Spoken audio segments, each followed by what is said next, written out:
പിതാവും പുത്രനും പരിശുദ്ധ റൂഹായുമാകുന്ന സത്യേക ദൈവത്തിൻ്റെ വലിയ തിരുനാമത്തിൽ തനിക്ക് സ്തുതി. നമ്മുടെ മേൽ തൻ്റെ അനുഗ്രഹങ്ങളും കരുണയും രണ്ട് ലോകങ്ങളിൽ നിന്നും നീക്കി ചൊരിയപ്പെടുമാറാകട്ടെ. ആമീൻ.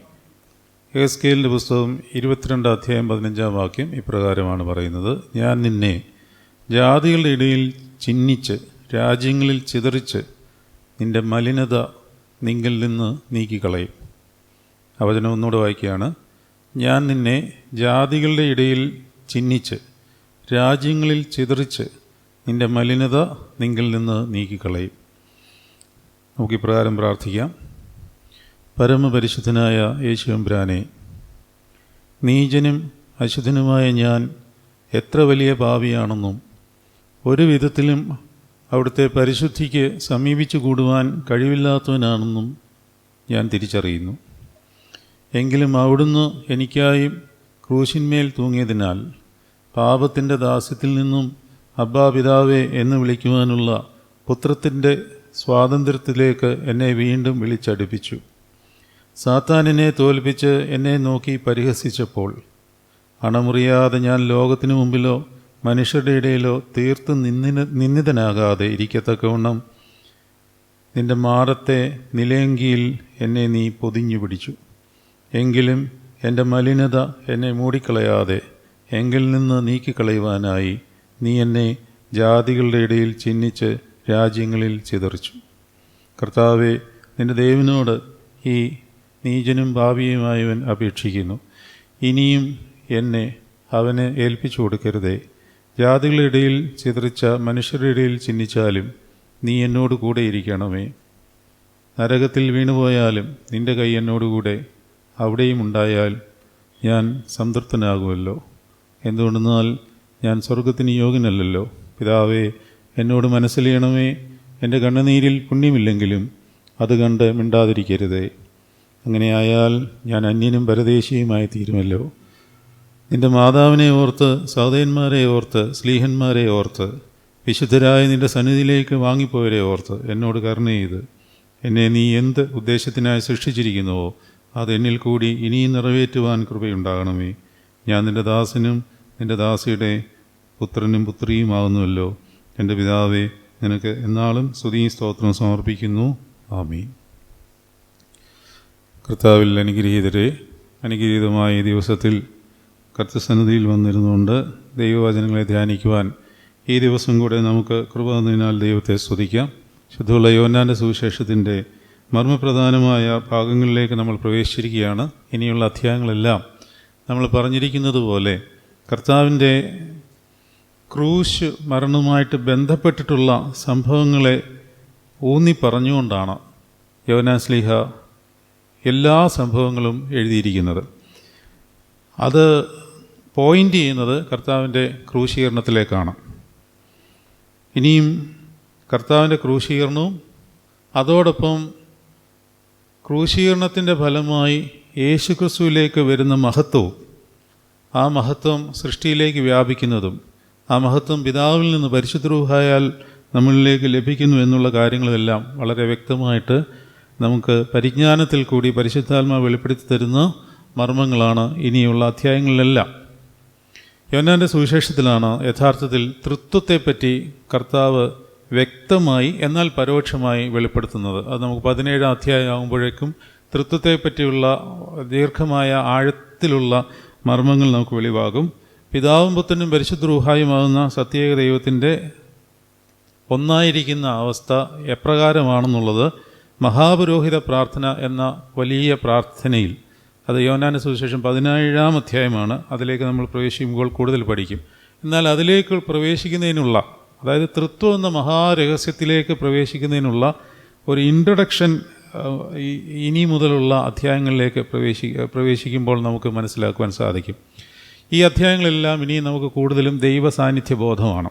ഇതുവരെയുള്ള അധ്യായങ്ങളിലെല്ലാം അടയാളങ്ങളും അടയാളത്തിന് പിന്നിൽ മറഞ്ഞിരിക്കുന്ന ദൈവിക രഹസ്യങ്ങളുമെല്ലാം നമ്മളെ യോഹന്നാൻ ശ്ലീഹായിൽ കൂടി പരിശുദ്ധാത്മാവ് പഠിപ്പിച്ചുകൊണ്ടിരിക്കുകയായിരുന്നു. ഇനിയും വളരെ പ്രത്യക്ഷമായിട്ട് തന്നെ കർത്താവ് ചില കാര്യങ്ങൾ പറഞ്ഞ് പഠിപ്പിക്കുന്നതിൻ്റെ ആഴത്തിലുള്ള പൊരുളെല്ലാം നമുക്ക് വ്യക്തമായിട്ട് മനസ്സിലാകുവാനുള്ള കാര്യങ്ങളാണ് ഈ 12 അധ്യായം മുതലുള്ളത്. കഴിഞ്ഞ ആഴ്ച നമുക്ക് മുഖാമുഖമായി ഈ ധ്യാനത്തിൽ പങ്കെടുക്കുവാൻ സാധിച്ചില്ല എന്നുണ്ടെങ്കിലും ഞാൻ ഓൺലൈൻ വഴിയായി ഒരു സെഷൻ എടുത്തിരുന്നു. അതായത് നമുക്ക് നാഴികയിൽ ഉള്ള സഹനത്തെ പറ്റിയായിരുന്നു പഠിച്ചിരുന്നത്. അതായത് കർത്താവെ നാഴിക വന്നിരിക്കുന്നു അല്ലേ. നമുക്ക് യോഹന്നാന്റെ സുവിശേഷം 12-ാം അധ്യായം 27-ാമത്തെ വാക്യത്തിൽ, ഇപ്പോൾ എൻ്റെ ഉള്ളം കലങ്ങിയിരിക്കുന്നു, ഞാൻ എന്തു പറയേണ്ടു, പിതാവേ ഈ നാഴികയിൽ നിന്ന് എന്നെ രക്ഷിക്കണമേ, എങ്കിലും ഇത് നിമിത്തം ഞാൻ ഈ നാഴികയിലേക്ക് വന്നിരിക്കുന്നു. ഏത് നിമിത്തമാണ് എന്നുള്ളത് പിന്നീട് നമുക്ക് മനസ്സിലാവും. അത് പിതാവിൻ്റെ മഹത്വം വെളിപ്പെടുവാനുള്ള ആ വലിയ നാഴികയാണ്. ആ നാഴികയിലേക്ക് കർത്താവ് എത്തിപ്പെടുകയാണ്. പക്ഷേ ആ എത്തിപ്പെടുമ്പോൾ ആ മഹത്വത്തിൻ്റെ പിന്നിൽ വേറെ ചില കാര്യങ്ങൾ നടക്കേണ്ടതുണ്ട്. അതാണ് താഴോട്ട് കർത്താവ് തന്നെ തൻ്റെ ആ പ്രാർത്ഥന പോലെ പറയുന്ന കാര്യങ്ങളിൽ പ്രതിപാദിച്ചിരിക്കുന്നത്. 28-ാം വാക്യം ഒന്ന് ശ്രദ്ധിച്ച്. ഇത് ഞാൻ കഴിഞ്ഞ ആഴ്ച എടുത്തതാണ്, എങ്കിലും ഒരു മുഖവുര എന്നുള്ള രീതിയിൽ നിങ്ങൾക്ക് താഴോട്ടുള്ള ഭാഗം മനസ്സിലാകുവാൻ വേണ്ടി ഈ കാര്യം വീണ്ടും പറയുന്നു എന്ന് മാത്രമേ ഉള്ളൂ. പിതാവേ നിൻ്റെ നാമത്തെ മഹത്വപ്പെടുത്തണമേ. അപ്പോൾ മഹത്വം ഇറങ്ങണം. കാരണം നമ്മൾ പ്രാർത്ഥിച്ചപ്പോൾ ഈ ദൈവ മഹത്വം ഇറങ്ങണം. നമ്മൾ പ്രാർത്ഥിക്കുന്ന അന്തരീക്ഷത്തിൽ, നമ്മുടെ വീട്ടിൽ പ്രാർത്ഥനാ മുറിയുണ്ടെങ്കിൽ അവിടെ, അല്ലെങ്കിൽ വീട് മൊത്തം, ആ മഹത്വം ഇറങ്ങുവാൻ വേണ്ടി നമ്മളിൽ ചില കാര്യങ്ങൾ നടക്കുകയും വേണം. ആ കാര്യങ്ങൾ എപ്രകാരം നടക്കണമെന്നുള്ളത് കർത്താവ് തൻ്റെ ജീവിതത്തിൽ കൂടി, അല്ലെങ്കിൽ കർത്താവ് തൻ്റെ ശരീരത്തിൽ കൂടി ചില കാര്യങ്ങൾ കാണിച്ചു തന്നിട്ടുണ്ട്. അപ്പം നാഴികയിൽ എത്തിയിരിക്കുകയാണ്. അപ്പോൾ നാഴിക എന്താണെന്നുള്ളത് യോഹന്നാൻ്റെ സുവിശേഷം 2-ാം അധ്യായത്തിൽ ഒരു നാഴികയെപ്പറ്റി പറയുന്നുണ്ട്. നാഴിക എന്നുള്ള വാക്ക് യോഹന്നാൻ്റെ ഒരു എന്താ പറയുക, അദ്ദേഹം കരാറെടുത്തിരിക്കുന്ന ഒരു വാക്കാണ് നാഴിക. എപ്പോഴും ഈ വാക്ക് പറഞ്ഞുകൊണ്ടിരിക്കും. കാരണം ഈ നാഴിക വളരെ പ്രധാനപ്പെട്ടതാണ്. ക്രൂശീകരണത്തിൻ്റെ ഒരു നാഴിക, സഹനത്തിൻ്റെ ഒരു നാഴിക, ഉയർത്തെഴുന്നേൽപ്പിൻ്റെ ഒരു നാഴിക, 2-ാം വരവിൻ്റെ ഒരു നാഴിക. ഇത് യോഹന്നാൻ ശ്ലീഹ വളരെ വ്യക്തമായിട്ട് തൻ്റെ മരണം വരെയുള്ള കർത്താവുമായിട്ടുള്ള ബന്ധത്തിൽ പഠിപ്പിച്ചു തന്നിരിക്കുന്ന, അതായത് വെളിപാടും കൂടെ ചേർത്ത് പഠിച്ച് മനസ്സിലാക്കുമ്പോൾ ഇത് നമുക്ക് മനസ്സിലാവും. ദാനിയേലിൻ്റെ പുസ്തകവും വെളിപാടിൻ്റെ പുസ്തകവും കൂടെ വളരെ സാമ്യമുണ്ട്. ഞാൻ എപ്പോഴും വിചാരിക്കും യോഹന്നാൻ ശ്ലീഹായും ദാനിയേലും തമ്മിലൊരു വലിയ ആത്മബന്ധമുണ്ട്. ദാനിയേലിൻ്റെ 2-ാം ജന്മമാണോ യോഹന്നാൻ ശ്ലീഹ എന്ന് തോന്നിക്കത്തക്ക വിധമാണ് അവർ തമ്മിൽ, അവർക്ക് കിട്ടിയിരിക്കുന്ന വെളിപാടുമായിട്ടുള്ള സാദൃശ്യം. ദാനിയേലിന് കിട്ടിയിരിക്കുന്ന വെളിപാട് കർത്താവ് വരുന്നതിന് മുമ്പേയുള്ള ദേവാലയത്തിൻ്റെ ഡിസ്ട്രക്ഷനുമായിട്ടുള്ള ബന്ധപ്പെട്ട കാര്യങ്ങളാണെങ്കിൽ, യോഹന്നാൻ ശ്ലീഹ കർത്താവ് ജനിച്ചതിന് ശേഷം AD 70 നടക്കുന്ന ദേവാലയത്തിൻ്റെ ഡിസ്ട്രക്ഷനുമായിട്ട് ബന്ധപ്പെട്ടാണ്, അല്ലെങ്കിൽ അതിൻ്റെ നശീകരണവുമായിട്ട് ബന്ധപ്പെട്ടാണ് വെളിപാടുകൾ എഴുതിയിരിക്കുന്നത്. എന്നാൽ ദാനിയേലിൻ്റെ പുസ്തകത്തിലും വെളിപാടിൻ്റെ പുസ്തകത്തിലും ഇതിനൊക്കെ അപ്പുറത്തുള്ള മറ്റൊരു എൻഡ്, അതായത് അന്ത്യമായ ഒരു അവസ്ഥ, അതിൽ രണ്ടിൽ നിന്നും പരിശുദ്ധാത്മാവിൽ വായിക്കുന്ന ഒരു വ്യക്തിക്ക് പരിശുദ്ധാത്മാവ് വെളിപ്പെടുത്തി കൊടുക്കും. ഇത് രണ്ടും വളരെയധികം പ്രാധാന്യമുള്ളതും ചേർന്ന് പോകുന്നതാണ്. ഉദാഹരണം പറഞ്ഞാൽ യോഹന്നാൻ ശ്ലീഹ എഴുതിയ വെളിപാടിൽ 1-ാം അധ്യായത്തിൽ 13-ാം വാക്യം തൊട്ട് എടുക്കാമോ? നമ്മളെപ്പോഴും പറയുന്ന വാക്യമാണ്. ഇതേ കാര്യം തന്നെ ദാനിയേലിൻ്റെ പുസ്തകത്തിലുണ്ട്. ഞാൻ തിരിഞ്ഞു നോക്കിയപ്പോൾ 7 നിലവിളക്കുകളെയും നിലവിളക്കുകളുടെ നടുവിൽ നിലയങ്കി ധരിച്ച് മാറത്ത് പൻകച്ച് കെട്ടിയവനായി മനുഷ്യപുത്രനോട് സാദൃശ്യമുള്ള ഒരുവനെയും കണ്ടു. അവൻ്റെ തലയും തലമുടിയും വെളുത്ത മഞ്ഞു പോലെ ഹിമത്തോളം വെളുത്തതും, അവൻ്റെ കണ്ണ് അഗ്നിജാലയ്ക്കൊത്തതും, അവൻ്റെ കാൽ ഉലയിൽ ചുട്ടുപഴിപ്പിച്ച വെള്ളോട്ട് പോലെയുമായിരുന്നു. അവൻ്റെ ശബ്ദം പെരുവെള്ളത്തിൻ്റെ ഇരച്ചു പോലെയുമായിരുന്നു. അവൻ്റെ വലങ്കയിൽ 7 പൊന്നക്ഷത്രമുണ്ട്. അവൻ്റെ വായിൽ നിന്ന് മൂർച്ചയേറിയ ഇരുവായത്തിലുള്ള വാൾ പുറപ്പെടുന്നു. അവൻ്റെ മുഖം സൂര്യൻ ശക്തിയോടെ പ്രകാശിക്കുന്ന പോലെയായിരുന്നു. ഇനിയും ദാനിയേലിൻ്റെ പുസ്തകം നിങ്ങളൊന്ന് എടുത്താൽ, ദാനിയേലിൻ്റെ പുസ്തകത്തിൽ മനുഷ്യപുത്രനെ പറ്റി ഇതേ കാര്യം തന്നെ പറയുന്നുണ്ട് അല്ലേ? മനുഷ്യപുത്രനെ പറ്റി പറയുന്ന കാര്യം എവിടെയാണ്? 7-ാം അധ്യായത്തിൽ 9-ാം വാക്യം അല്ലേ? വായിച്ചോളൂ. ദാനിയേലിൻ്റെ പുസ്തകം 7-ാം അധ്യായം വായിച്ചോളൂ. ഞാൻ നോക്കിക്കൊണ്ടിരിക്കെ അവർ ന്യായാസനങ്ങളെ വെച്ചു. വയോധികനായി ഒരുത്തൻ ഇരുന്നു. അവൻ്റെ വസ്ത്രം ഹിമം പോലെ വെളുത്തതും അവൻ്റെ തലമുടി നിർമ്മലമായ ആട്ടുരോമം പോലെയും അവൻ്റെ സിംഹാസനം അഗ്നിജ്വാലയും അവൻ്റെ രഥചക്രങ്ങൾ കത്തുന്ന തീ പോലെയുമായിരുന്നു. ഒരു അഗ്നിനദി അവൻ്റെ മുമ്പിൽ നിന്ന് പുറപ്പെട്ട് ഒഴുകി. അതാണ് നമ്മൾ നൊയമ്പിൽ പ്രാർത്ഥിക്കും. നിങ്ങൾ നൊയമ്പിലെ മയിലിലെ നമസ്കാരം എന്നൊരു നമസ്കാരത്തെ പറ്റി കേട്ടിട്ടുണ്ടോ? ഉണ്ടോ? പഴയ ആൾക്കാർ പറയുന്ന വാക്കാണ് മയിലിലെ നമസ്കാരം എന്ന് പറഞ്ഞാൽ പ്രഭാത നമസ്കാരം എന്നാണ് അർത്ഥം. ആ പ്രഭാത നമസ്കാരത്തിൽ എനിക്ക് തോന്നുന്നു അവസാനത്തെ പ്രാർത്ഥനയിൽ അത് ഇപ്രകാരമാണ് തുടങ്ങുന്നത്. എൻ്റെ ഓർമ്മയിൽ ഞാൻ പറയുകയാണ്. കർത്താവേ, ജീവൻ്റെ വഴി വിട്ട് മായയുടെ പിന്നാലെ ഓടിപ്പോയ നശിച്ചുപോയ പള്ളാട് ഞാനാകുന്നു. നല്ല ഇടയനായനെ എന്നെ അന്വേഷിച്ച് പുറപ്പെടണമേ. ഞാൻ അശേഷം നശിച്ചു പോകാതിരിപ്പാൻ എന്നെ നീ കൈകിട്ട് കളയരുതേ. ചുങ്കക്കാരനോടും പാപിനിയായ സ്ത്രീയോടും എന്ന പോലെ ഞാൻ നിന്നോട് പ്രാർത്ഥിക്കുന്നു പറഞ്ഞ് നീണ്ട ഒരു പ്രാർത്ഥനയുണ്ട്. അതിൽ ഇടയ്ക്കുള്ളൊരു പ്രാർത്ഥനയാണ്, നിൻ്റെ മുമ്പിൽ നിന്ന് അഗ്നി നദി ഒഴുകുന്നു എന്ന് ദാനിയേൽ പറയുന്ന ശബ്ദം ഞാൻ കേട്ടു. പ്രാർത്ഥനകളെല്ലാം വേദപുസ്തക അടിസ്ഥാനത്തിൽ എഴുതിയിരിക്കുന്നതാണ്. അപ്പോൾ ആ പ്രാർത്ഥന എഴുതിയിരിക്കുന്ന അത് ഈ ഭാഗത്തിൽ നിന്ന് എടുത്തതാണ്. അങ്ങനെ വേദപുസ്തക അടിസ്ഥാനപരമായിട്ടുള്ള പ്രാർത്ഥനകളെല്ലാം നോമ്പ് വരാൻ പോവുകയാണ്. നിങ്ങളാരും നോമ്പിലെ നമസ്കാരം മുടക്കാതെ അത് പ്രാർത്ഥിച്ച് ശക്തി പ്രാപിക്കണം. അപ്പോൾ ഇവിടെ യോഹന്നാനും ദാനിയേലും തമ്മിൽ ഇങ്ങനെ വളരെ ചേർച്ചയുള്ള ദർശനങ്ങളാണ് എഴുതിയിട്ടിരിക്കുന്നത്. ഒന്ന് ദാനിയേൽ BC 169 ആണെന്ന് തോന്നുന്നു, അത് 64 ഉണ്ടായിരിക്കുന്ന അന്ത്യോക്കസ് എപ്പിഫാനോസ് ദേവാലയത്തെ ഡിസക്രേറ്റ് ചെയ്തു, ദേവാലയം അശുദ്ധമാക്കി. അതായത് യെരുശലേം ദേവാലയത്തിൽ വേശ്യകളെ വരെ കൊണ്ടുവന്നു, അവിടെ വേശ്യാവൃത്തി നടത്തി. നമ്മൾ മനസ്സിലാക്കിക്കോണം, ദൈവം കൽപ്പിച്ച് ദൈവത്തിൻ്റെ ആഗ്രഹപ്രകാരം ശലോമോൻ നിർമ്മിച്ച് മഹത്വമിറങ്ങിയ ദേവാലയമാണ്, ആണല്ലോ, സംശയമില്ലാത്ത കാര്യമാണ്. രാജാക്കന്മാർ 8ാം അധ്യായത്തിലുണ്ട്. ദൈവമഹത്വം ഇറങ്ങിയിട്ട് ആ മഹത്വം കൊണ്ട് നിറഞ്ഞ് ലോകത്തിന് മുമ്പിൽ പരിലസിച്ച് നിരുന്ന ആരെയും അത്ഭുതപ്പെടുത്തുന്ന അതിമനോഹരമായ ഒരു ദേവാലയം. ഇന്ന് വരെയും ആരും നിർമ്മിച്ചിട്ടുണ്ടാവാൻ സാധ്യതയില്ലാത്ത ദേവാലയമായിരുന്നു യെരുശലേം ദേവാലയം എന്ന് തോന്നിപ്പോക്കത്തക്ക വിധമാണ് രാജാക്കന്മാരുടെ പുസ്തകത്തിൽ അത് എഴുതിയിരിക്കുന്നത്. അതായത് അതിൻ്റെ കൺസ്ട്രക്ഷൻ അപ്രകാരമായിരുന്നു. അതിൻ്റെ മുകളിലുള്ള ഡൂമൊക്കെ സ്വർണം കൊണ്ട് പൊതിഞ്ഞിരുന്നു. ആ സമയത്ത് വെയിലുള്ള സമയത്ത് ആ വലിയ ഡൂം സ്വർണം കൊണ്ട് പൊതിഞ്ഞിരിക്കുന്നതിനാൽ പുറത്തുനിന്ന് ഒരാൾ അതിൽ നോക്കിയാൽ കണ്ണ് മഞ്ഞളിച്ചു പോകുമായിരുന്നു. അതായത് നോക്കാൻ പറ്റത്തില്ല, അത്രയ്ക്ക് ശോഭയേറി പരിലസിച്ച് നിൽക്കുന്ന ദേവാലയം നശിച്ച് നാമാവശേഷമായിപ്പോയി. അപ്പോൾ നമ്മൾ മനസ്സിലാക്കിക്കൊള്ളണം, വളരെ സൂക്ഷ്മതയോടുകൂടി നമ്മുടെ ആധ്യാത്മിക ജീവിതം കൊണ്ടുപോയില്ലെങ്കിൽ ദൈവം വസിച്ച ദേവാലയത്തെ പോലും ദൈവം നാശത്തിന് വിട്ടുകൊടുക്കും. നമ്മൾ പലയിടത്തും പഠിച്ചിട്ടുള്ളതാണ്, അത് നാശത്തിന് വിട്ടുകൊടുക്കും. അതുകൊണ്ടാണ് എസ്കേലിൻ്റെ ഈ പ്രാർത്ഥന പ്രാർത്ഥിക്കുവാനിടയായത്. അതായത് ജാതികളുടെ ഇടയിൽ നിന്നെ ചിഹ്നിച്ച് കളയും എന്ന് പറഞ്ഞ അർത്ഥം എന്താ? നമ്മൾ പ്രതീക്ഷിക്കാത്ത ഇടങ്ങളിൽ നമ്മൾ തകർക്കപ്പെട്ടു പോകും.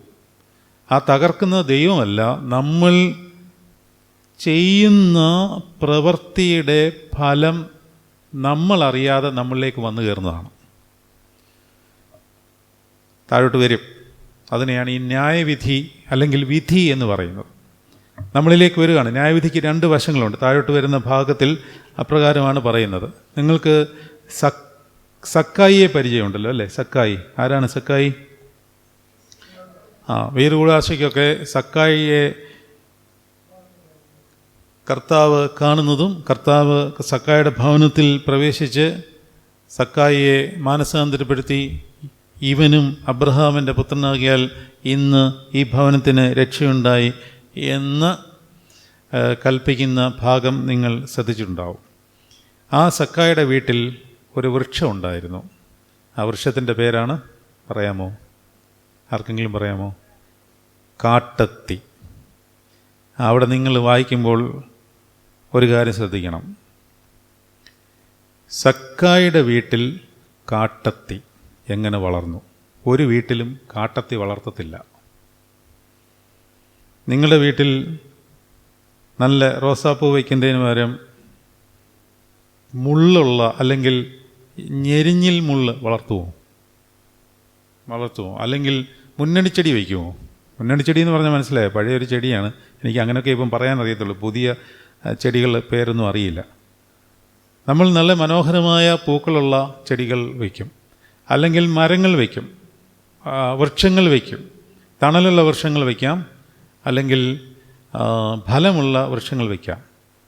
അത്തി വയ്ക്കും. യഹൂദന്മാർ അത്തി മരം നടും. അതുകൊണ്ടാണ് കർത്താവ് ഫലം അന്വേഷിച്ച് ചെല്ലുന്നത്. ഒരു അത്തിമരം കണ്ടാൽ അതിൽ ഫലം ഉണ്ടാകണം. പക്ഷേ ഒരു കാട്ടത്തി ആരും നടില്ല. കാട്ടത്തി നട്ടിട്ട് കാര്യമില്ല. അത് കൊടുക്കുന്നത് ഒരു നിഷേധാത്മകമായ സൂചനയാണ്. എന്ന് പറഞ്ഞാൽ ഒരു നെഗറ്റീവ് റിഫ്ലക്ഷനാണ് കാട്ടത്തി വെച്ചാൽ കൊടുക്കുന്നത്. യഹൂദന്മാർ എന്ത് കാര്യം ചെയ്താലും അതിനൊരു പിന്നിലൊരു അർത്ഥം കാണും. പേരിടുന്നത് പോലും അങ്ങനെയാണ്. യഹൂദന്മാർ ആർക്കൊരു പേരിട്ടാലും അതിനൊരർത്ഥം കാണും. ആ അർത്ഥത്തിന് യോജ്യമായ ജീവിത സാഹചര്യത്തിലാണ് ആ പേരിടുന്നത്. ഉദാഹരണം,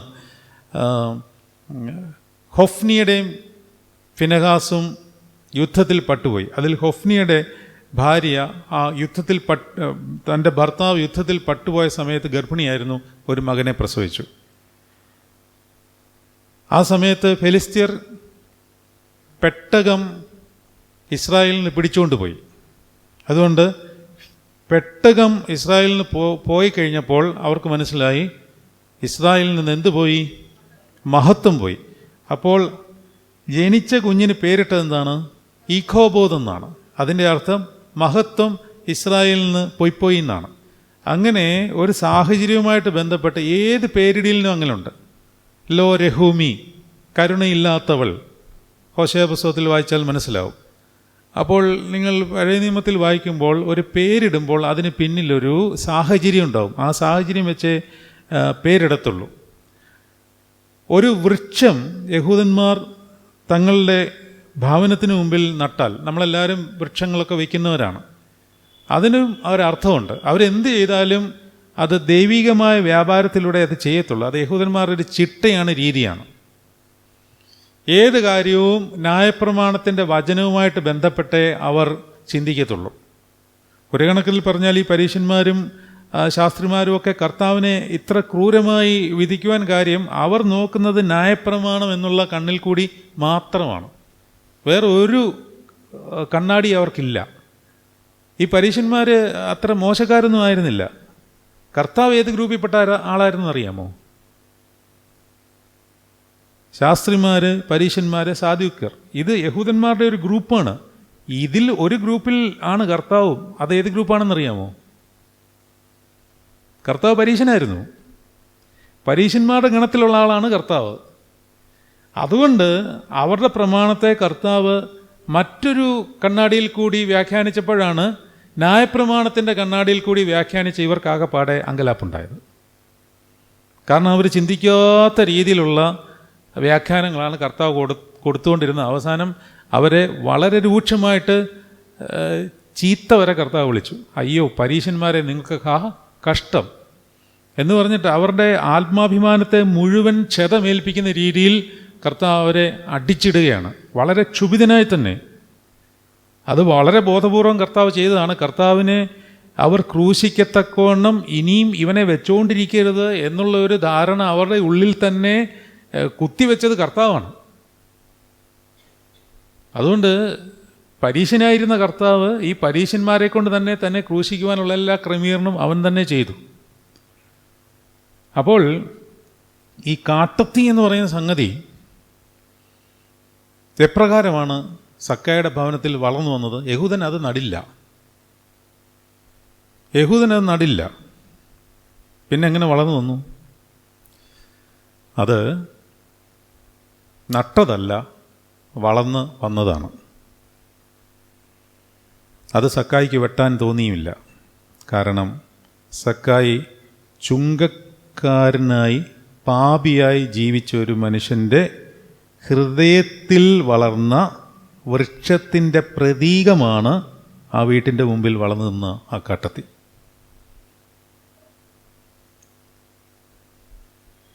സക്കായിയുടെ ഹൃദയത്തിൽ പാപചിന്തകൾ അല്ലെങ്കിൽ പാപപ്രവർത്തികൾ അടിഞ്ഞുകൂടി അതൊരു പർവ്വതം പോലെയായി അതിൻ്റെ മുകളിൽ വളർന്നു വന്നതാണ് ഈ കാട്ടത്തി. ശാപഗ്രസ്തമായ ഭൂമിയിൽ വളർന്നു വരുന്നതാണ് എന്താണ് പറയാമോ? 2 കൂട്ടം വൃക്ഷങ്ങൾ ദൈവം നട്ടതല്ല. എല്ലാ വൃക്ഷങ്ങളെയും ദൈവം ഉണ്ടാക്കി. പക്ഷേ 2 കൂട്ടം ദൈവം നട്ടതല്ല, വളർന്നു വന്നു എന്നാണ് പറഞ്ഞത്. അതായത് ശാപഗ്രസ്തമായ ഭൂമിയിൽ വളർന്നു വന്നു. ഭൂമി ശപിക്കപ്പെട്ടു. എന്ത് വളർന്നു വന്നു? മുള്ളും പറക്കാരെ. അതായത് മനുഷ്യനെ ദ്രോഹിക്കത്തക്കവണ്ണം, അവനെ ശാപാവസ്ഥയിലാക്കത്തക്കവണ്ണം അവനൊരു നിത്യമായ ന്യായവിധി, അതായത് അവൻ്റെ ന്യായവിധി അതാണ്. ആ ന്യായവിധിയിലേക്ക് എത്തത്തക്കവണ്ണം അവൻ്റെ ഉള്ളിൽ ഇരുട്ടിൻ്റെ ഒരു വൃക്ഷം വളർന്നു വന്നു. ഈ വൃക്ഷത്തെ തകർത്ത് കളയുവാനാണ് മേളിൽ നിന്നൊരു കല്ല് വന്ന് ആദ്യം ഈ പാറയെ തകർത്തിട്ട് അവിടെ മാമോദീസ മൂലം നമ്മൾ മറ്റൊരു വൃക്ഷം നട്ടു. ആ വൃക്ഷത്തിൻ്റെ പേരാണ് ജീവവൃക്ഷം. അതിലെ ഫലം ഉണ്ടാകത്തുള്ളൂ. ആത്മാവിൻ്റെ ഫലം ഉണ്ടാകുന്ന വൃക്ഷത്തിൽ നിന്നാണ്. വൃക്ഷം വളരാത്തവരിലൊന്നും ആത്മാവിൻ്റെ ഫലം ഉണ്ടാകില്ല. ആ വൃക്ഷം എന്താണ്? ജീവവൃക്ഷം. അത് മശിഹാ തമ്പുരാൻ തന്നെയാണ്. അവൻ്റെ മഹത്വം ഇറങ്ങി വരുമ്പോഴാണ് നമ്മുടെ ഉള്ളിൽ സ്നേഹം ഉണ്ടാകുന്നത്, സന്തോഷം ഉണ്ടാകുന്നത്, സമാധാനം ഉണ്ടാകുന്നത്, ദീർഘക്ഷമ ഉണ്ടാകുന്നത്, ദയ ഉണ്ടാകുന്നത്, പരോപകാരം, വിശ്വസ്തത, സൗമ്യത, ഇന്ദ്രിജയം എന്നീ ആത്മാവിൻ്റെ ഫലങ്ങൾ ഉണ്ടാകുന്നത് ജീവവൃക്ഷത്തിൽ നിന്നാണ്. അപ്പോൾ ആ ജീവവൃക്ഷം നടണം. ആ ജീവവൃക്ഷം നടാൻ വേണ്ടി നമ്മുടെ ഹൃദയവയലുകൾ ഒന്ന് കിളച്ചിടേണ്ടി വരും. ആ കിളച്ചിട്ട പ്രതലത്തിൽ ജീവവൃക്ഷം പരിശുദ്ധ മാമോദീസയിൽ കൂടെ നടന്നു. ഇടയ്ക്കിടെ അതിന് വെള്ളം ഒഴിച്ചു കൊടുക്കണം, അത് വളമിടേണ്ടി വരും, അത് ഉതയ്ക്കേണ്ടി വരും. അങ്ങനെ അത് വളർന്ന് പടുവൃക്ഷമായി അതിൽ നിന്ന് മാത്രമേ ഫലം ഉണ്ടാകത്തുള്ളൂ, അല്ലാതെ ഒരു ഫലം സിദ്ധിക്കുകയില്ല. എന്നാൽ നമ്മൾ ഒരു അവസ്ഥയിലാണെങ്കിൽ, ഏതവസ്ഥയിലാണെങ്കിൽ, ഒരു പാപാവസ്ഥയിലാണെങ്കിൽ അവിടെ വളർന്നു വരുന്ന മുള്ളും പറക്കാരെയും വലിയ കാട്ടത്തിയായി മാറും. പക്ഷേ ഭയപ്പെടേണ്ട കാര്യമില്ല. ഈ സക്കായി എന്താണ് ചെയ്തത്? യേശുവിനെ കാണുവാൻ ആഗ്രഹിച്ചപ്പോൾ ഈ കാട്ടത്തിയുടെ മുകളിൽ കയറി. അതായത് നിന്റെ പാപമാകുന്ന ആ വലിയ പർവ്വതം നീ ഉണ്ടാക്കിയിട്ടിരിക്കുന്നതിൻ്റെ മുകളിൽ നീ ആധിപത്യം സ്ഥാപിക്കുവാൻ വേണ്ടി യേശുവിനെ കാണുവാനുള്ള ആഗ്രഹം നമ്മളിൽ ജനിക്കണം. എങ്കിലേ അതിലെ ചവിട്ടാൻ പറ്റത്തുള്ളൂ. അല്ലെങ്കിൽ ഈ വൃക്ഷം നിനക്കൊരു തണൽ തരും. ഈ പാപത്തിൻ്റെ വൃക്ഷവും നിനക്കൊരു തണൽ തരും. ആ തണലിനൊരു സുഖമുണ്ട്. ഫലം തരില്ല, തണൽ തരും. അതാണ് ലൗകിക സുഖങ്ങൾ നമുക്ക് വലിയ ആശ്വാസമാണ് പലപ്പോഴും. ആ ആശ്വാസത്തിൻ്റെ പുറകെയാണ് നമ്മൾ പലപ്പോഴും ഓടാറുള്ളത്. എന്നാൽ ക്രിസ്തു എന്ന ജീവവൃക്ഷത്തിൻ്റെ തണലിൽ ആശ്വാസവും മഹത്വവും ഫലവും സന്തോഷവും ആനന്ദവും നിറഞ്ഞതാണ്. എന്നാൽ കാട്ടത്തിന്മേൽ മുള്ളും പറക്കാരെയും കാണും. കാരണം അത് അതിൽ നിന്ന് മുളച്ചുണ്ടായതാണ്. അത്തി എന്ന് പറയുന്ന വലിയ വൃക്ഷം എന്നുള്ളതേ ഞാൻ മനസ്സിൽ ഭാവന ചെയ്യുന്നുള്ളൂ. പക്ഷേ അതിൻ്റെ അടിസ്ഥാനം മുള്ളും പറക്കാരെയുമാണെങ്കിൽ ആ വൃക്ഷത്തിൻ്റെ ഫലം നിറയെ മുള്ളും പറക്കാരെയുമാണ്. അങ്ങനെയാണെങ്കിൽ, അങ്ങനെ ഒരു വൃക്ഷം നിങ്ങളുടെ ഉള്ളിലുണ്ടെങ്കിൽ നിങ്ങൾക്ക് നിത്യമായ ഒരു നാശത്തിൻ്റെ അവസ്ഥയുണ്ട്. ഇതിനെയാണ് നാശത്തിൻ്റെ ന്യായവിധി എന്ന് പറയുന്നത്. അല്ല, ദൈവം ഒരു സുപ്രഭാതത്തിൽ ഇങ്ങോട്ട് വിളിച്ചിട്ട് കുറേ പേരെ അങ്ങോട്ട് മാറ്റി നിർത്തിയിട്ട് കുറേ പേരെ ഇങ്ങോട്ട് മാറ്റി നിർത്തിയിട്ട് നിങ്ങളെല്ലാം നരകത്തിലേക്ക് പോയിക്കോളൂ, നിങ്ങളെല്ലാം സ്വർഗത്തിലേക്ക് പോയിക്കോളൂ എന്നുള്ളതല്ല. ദൈവത്തിൻ്റെ ഒരു കുഞ്ഞിനെയും ദൈവം നരകത്തിലേക്ക് വിടുവാൻ ആഗ്രഹിക്കുന്നില്ല. 1 തെസ്സലോനിക്കർ 5:9. 1 തെസ്സലോനിക്കർ 5:9-10 വായിക്കുക. അതുപോലെ തന്നെ 2 തെസ്സലോനിക്കർ 1-ാം അധ്യായം എടുക്കുക. അവിടെ മറ്റൊരു വാക്യമുണ്ട്. നിങ്ങൾ തെസ്സലോനിക്കർക്കിലേക്ക് പോകാം. 1 തെസ്സലോനിക്കർ 5:9. ദൈവം നമ്മെ കോപത്തിനല്ല, നാം ഉണർന്നിരുന്നാലും ഉറങ്ങിയാലും തന്നോടുകൂടെ ജീവിക്കേണ്ടതിന് നമുക്ക് വേണ്ടി മരിച്ച നമ്മുടെ കർത്താവായ യേശുക്രിസ്തു മൂലം രക്ഷയെ പ്രാപിക്കാൻ അത്രേ നിയമിച്ചിരിക്കുന്നത്. അപ്പോൾ കർത്താവായ യേശുക്രിസ്തു മൂലം രക്ഷയെ പ്രാപിപ്പാനും അവൻ്റെ ആനന്ദം നമ്മളിലേക്ക് നിത്യമായ ആനന്ദം തരുവാൻ വേണ്ടിയാണ് കർത്താവ് നമ്മളെ ആക്കിയിരിക്കുന്നത്. പക്ഷേ നമ്മൾ ഈ കാട്ടത്തി വളർത്തിയത് കാരണം സംഭവിച്ചിരിക്കുന്നത് 2 തെസ്സലോനിക്കർ 1-ാം അധ്യായം 10-ാം വാക്യം വായിക്കാം.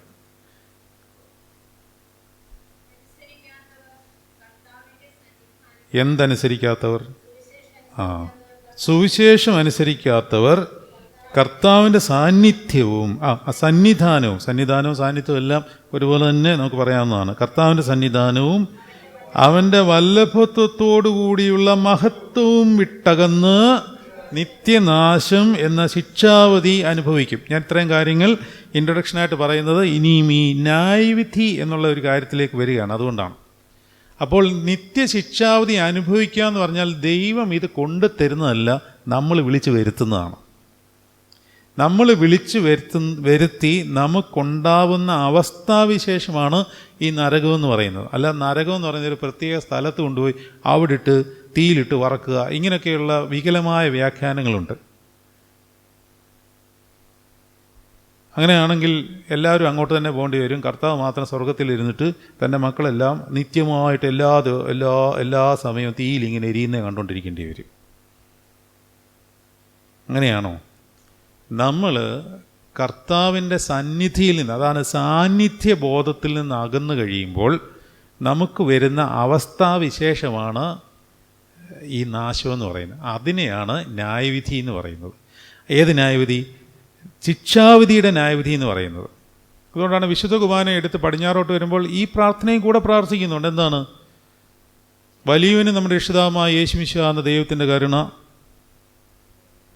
അത് കഴിഞ്ഞുള്ള പ്രാർത്ഥനയിൽ ഞങ്ങളുടെ കർത്താവേ നിനക്ക് സ്തുതി, ഞങ്ങളുടെ കർത്താവേ നിനക്ക് സ്തുതി, ഞങ്ങൾ ഭക്ഷിച്ചുവെന്ന നിൻ്റെ തിരുശരീരവും ഞങ്ങൾ പാനം ചെയ്തുവെന്ന പുണ്യമുണ്ടാക്കുന്ന നിൻ്റെ തിരുരക്തവും ഞങ്ങൾക്ക് ശിക്ഷയ്ക്കും പ്രതികാരത്തിനുമായി തീരരുത്. കർത്താവ് പ്രതികാരദാഹിയൊന്നുമല്ല. കർത്താവിന് ഒറ്റ വികാരമേ ഉള്ളൂ. ആ വികാരത്തിൻ്റെ പേര് സ്നേഹമെന്നാണ്. ഈ പ്രതികാരം എന്ന് പറയുന്ന സംഗതി നമ്മൾ വരുത്തി വയ്ക്കുന്നതാണ്. നമ്മുടെ ഉള്ളിൽ കാട്ടത്തി വളരുമ്പോൾ ജീവവൃക്ഷത്തിന് പകരമായിട്ട് നമ്മൾ കാട്ടത്തിയാണ് വളർത്തി വയ്ക്കുന്നതെങ്കിൽ അതിൽ മുള്ളും പറക്കാരെയും കാണും, ദുരിതങ്ങൾ വന്ന് ചേരും. അത് നമ്മളുണ്ടാക്കുന്നതാണ്, ദൈവം തരുന്നതല്ല. അതതിൻ്റെ കൂടെ ഇങ്ങനെ പോകുന്ന പാക്കേജാണ്. അപ്പോൾ ജീവവൃക്ഷത്തിൻ്റെ കൂടെ ഒരു പാക്കേജ് ഉള്ളതുപോലെ കാട്ടത്തിയുടെ കൂടെയും പാക്കേജുണ്ട്. ഇത് നമ്മൾ വരുത്തി വയ്ക്കുന്നതാണ്. നമ്മൾ ഏത് പാക്കേജ് സെലക്ട് ചെയ്യുന്നോ അതിൻ്റെ ഫലം നമ്മൾ അനുഭവിച്ചേ പറ്റത്തുള്ളൂ. അത് ജീവിതത്തിലായാലും.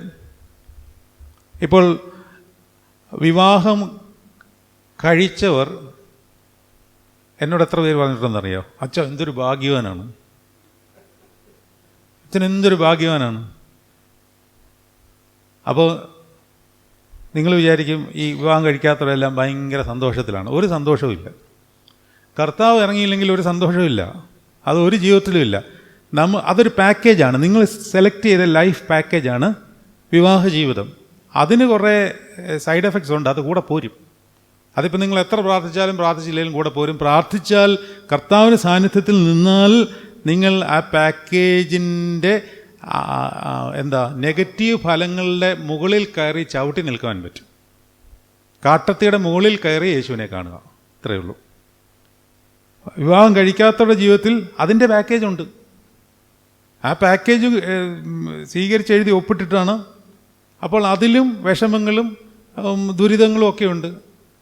അതിൻ്റെ മുകളിൽ കയറി ചവിട്ടി നിന്നുകൊണ്ട് കർത്താവിനെ കാണുക എന്നുള്ളത്. അപ്പോഴാണ് കർത്താവ് പറയുന്നത് അവിടെ നിന്ന് ഇങ്ങോട്ട് ഇറങ്ങുക, എന്നിട്ട് ജീവവൃക്ഷമായി ഞാൻ നിൻ്റെ വീട്ടിൽ വന്ന് അവിടെ ഞാൻ വളരാം, കാട്ടത്തിയെ മറന്നേക്കൂ. അപ്പോൾ കാട്ടത്തി ഇങ്ങനെ നിൽക്കുകയാണ്. അതിനൊരു തണലുണ്ട്, അതിനൊരു സുഖമുണ്ട്, അതിനൊരു ആകർഷണമുണ്ട്. അതിനുമായിട്ട് ബന്ധപ്പെട്ട് നമുക്ക് അതിലോട്ട് ഇങ്ങനെ ആകർഷണം വരുമ്പോൾ മഹത്വം എപ്പോഴും ഭവനത്തിൽ നിന്നാൽ ഈ കാട്ടത്തിയുടെ സുഖത്തെ നമ്മൾ പതിയെ പതിയെ അകറ്റിക്കളയുന്നതല്ല, അത് അകന്നു പോകും. വേറെ മാർഗ്ഗമില്ല. മഹത്വം ഇല്ലെന്നുണ്ടെങ്കിൽ പിന്നെ അത് തിരിഞ്ഞു കയറും. അതുകൊണ്ടാണ് പത്രോസ് ലീഹായും എബ്രായലേർക്ക് എഴുതിയ ലേഖനത്തിലും കൃത്യമായി വാണിംഗ് തരുന്നുണ്ട്.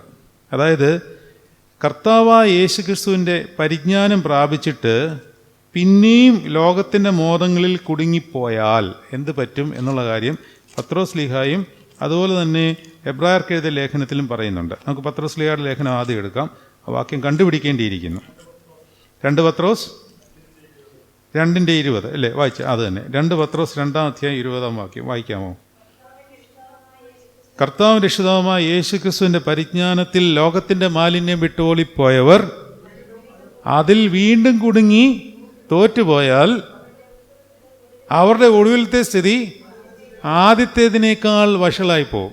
കാട്ടത്തി പിന്നെ ആകർഷിച്ചുകൊണ്ടിരിക്കും. മാമോദിസയൊക്കെ മുങ്ങിയിട്ടുണ്ട്, കാര്യമൊക്കെ ശരിയാണ്, കർത്താവിനെയൊക്കെ സ്വീകരിച്ച് കുർബാനയും കൊണ്ടിട്ടുണ്ട്, പ്രാർത്ഥിക്കുന്നുമുണ്ട്. പക്ഷെ കാട്ടത്തി വെള്ളി നിൽക്കുകയാണ്. അതിൻ്റെ കീഴിലൊരു പ്രത്യേക സുഖം, ആ തണലിനൊരു ഭംഗിയുണ്ട്. അപ്പോൾ അതിൻ്റെ പുറകെ പോയാൽ അത് എന്താ സംഭവിക്കുന്നതെന്നാണ് പറഞ്ഞിരിക്കുന്നത്? ആദ്യത്തേതിനേക്കാൾ വഷളായിപ്പോവും. ഇനി എബ്രായ ലേഖനം എടുത്ത്, എബ്രായ ലേഖനം ഒരിക്കൽ സ്വർഗീയദാനം ആസ്വദിക്കുകയും എന്ന് പറയുന്ന ഒരു വാക്യമുണ്ട്, എടുക്കാമോ? എത്രാം അധ്യായം എത്രാം വാക്യമാണ്? 10-ാം അധ്യായം 26-ാം വാക്യം. എബ്രായർക്ക് എഴുതിയ ലേഖനം 10-ാം അധ്യായം 26-ാം വാക്യം വായിച്ചോളൂ.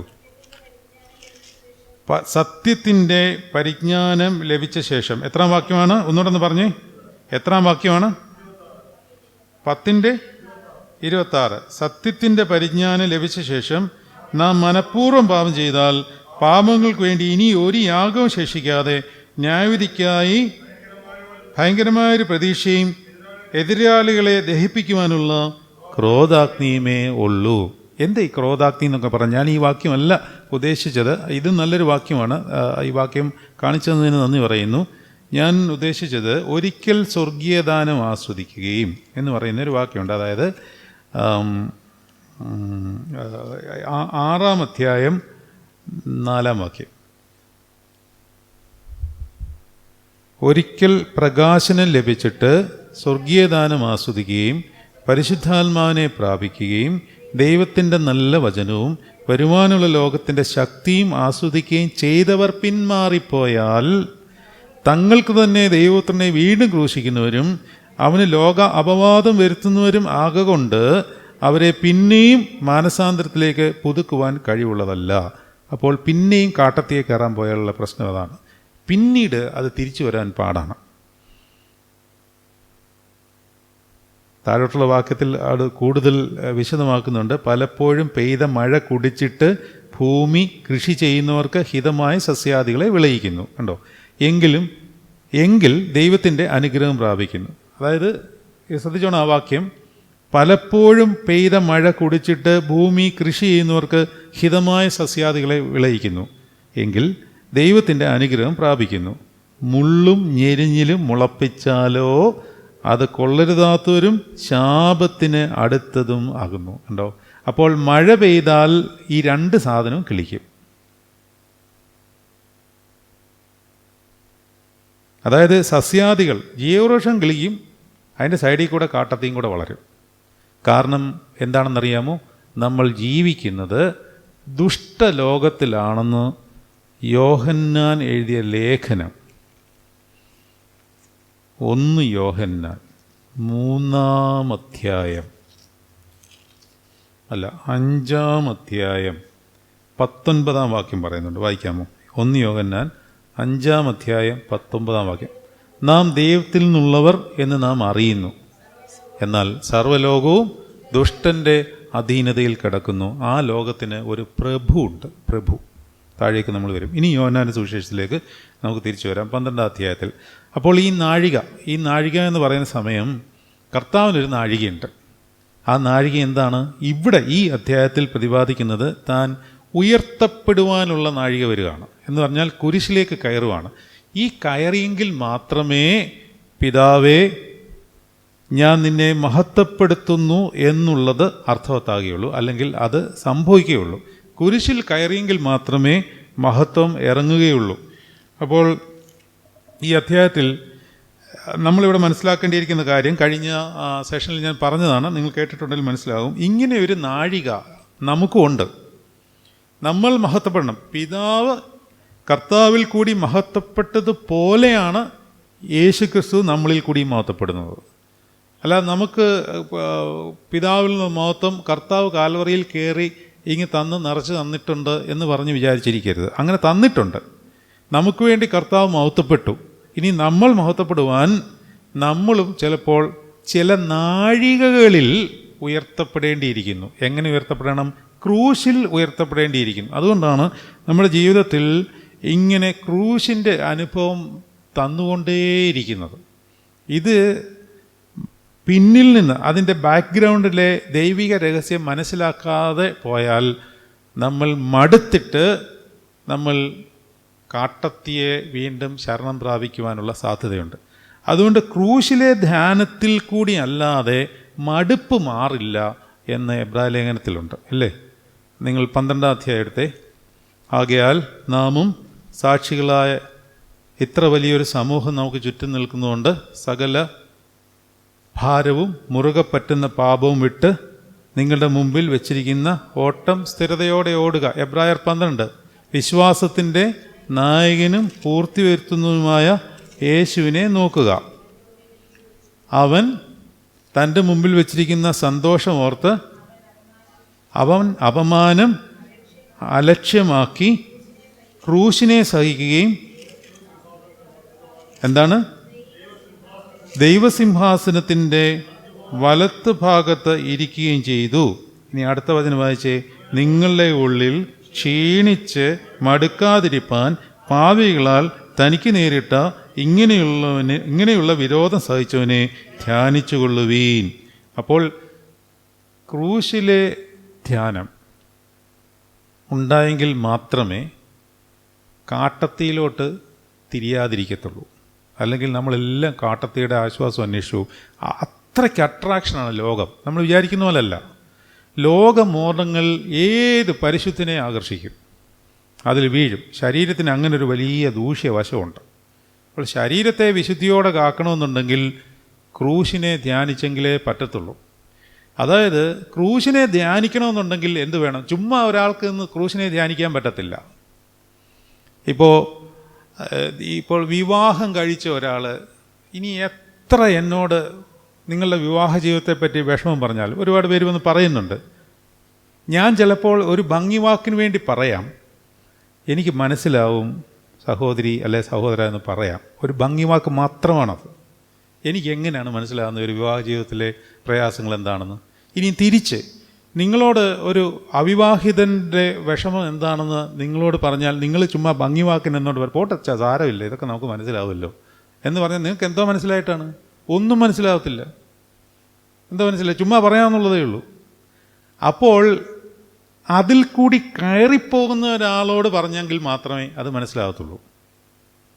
അതുകൊണ്ട് ഞാൻ എപ്പോഴും പറയും, ഈ ഫാമിലി കൗൺസിലിങ്ങിലൊക്കെ വിവാഹിതരെ അച്ഛന്മാരെ മാത്രമേ വിളിക്കാവൂ. കൂടുതൽ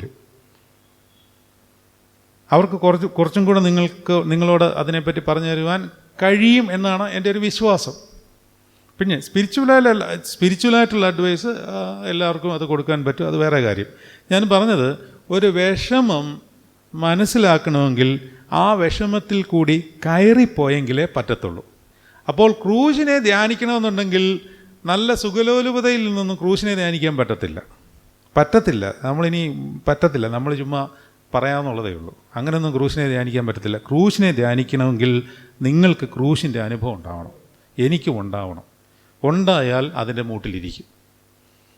അപ്പോൾ എൻ്റെ വേദനയെ കർത്താവിൻ്റെ വേദനയോട് ചേർത്ത് വെച്ച് ആശ്വാസം പ്രാപിക്കുവാൻ നമ്മൾ ശ്രമിക്കും.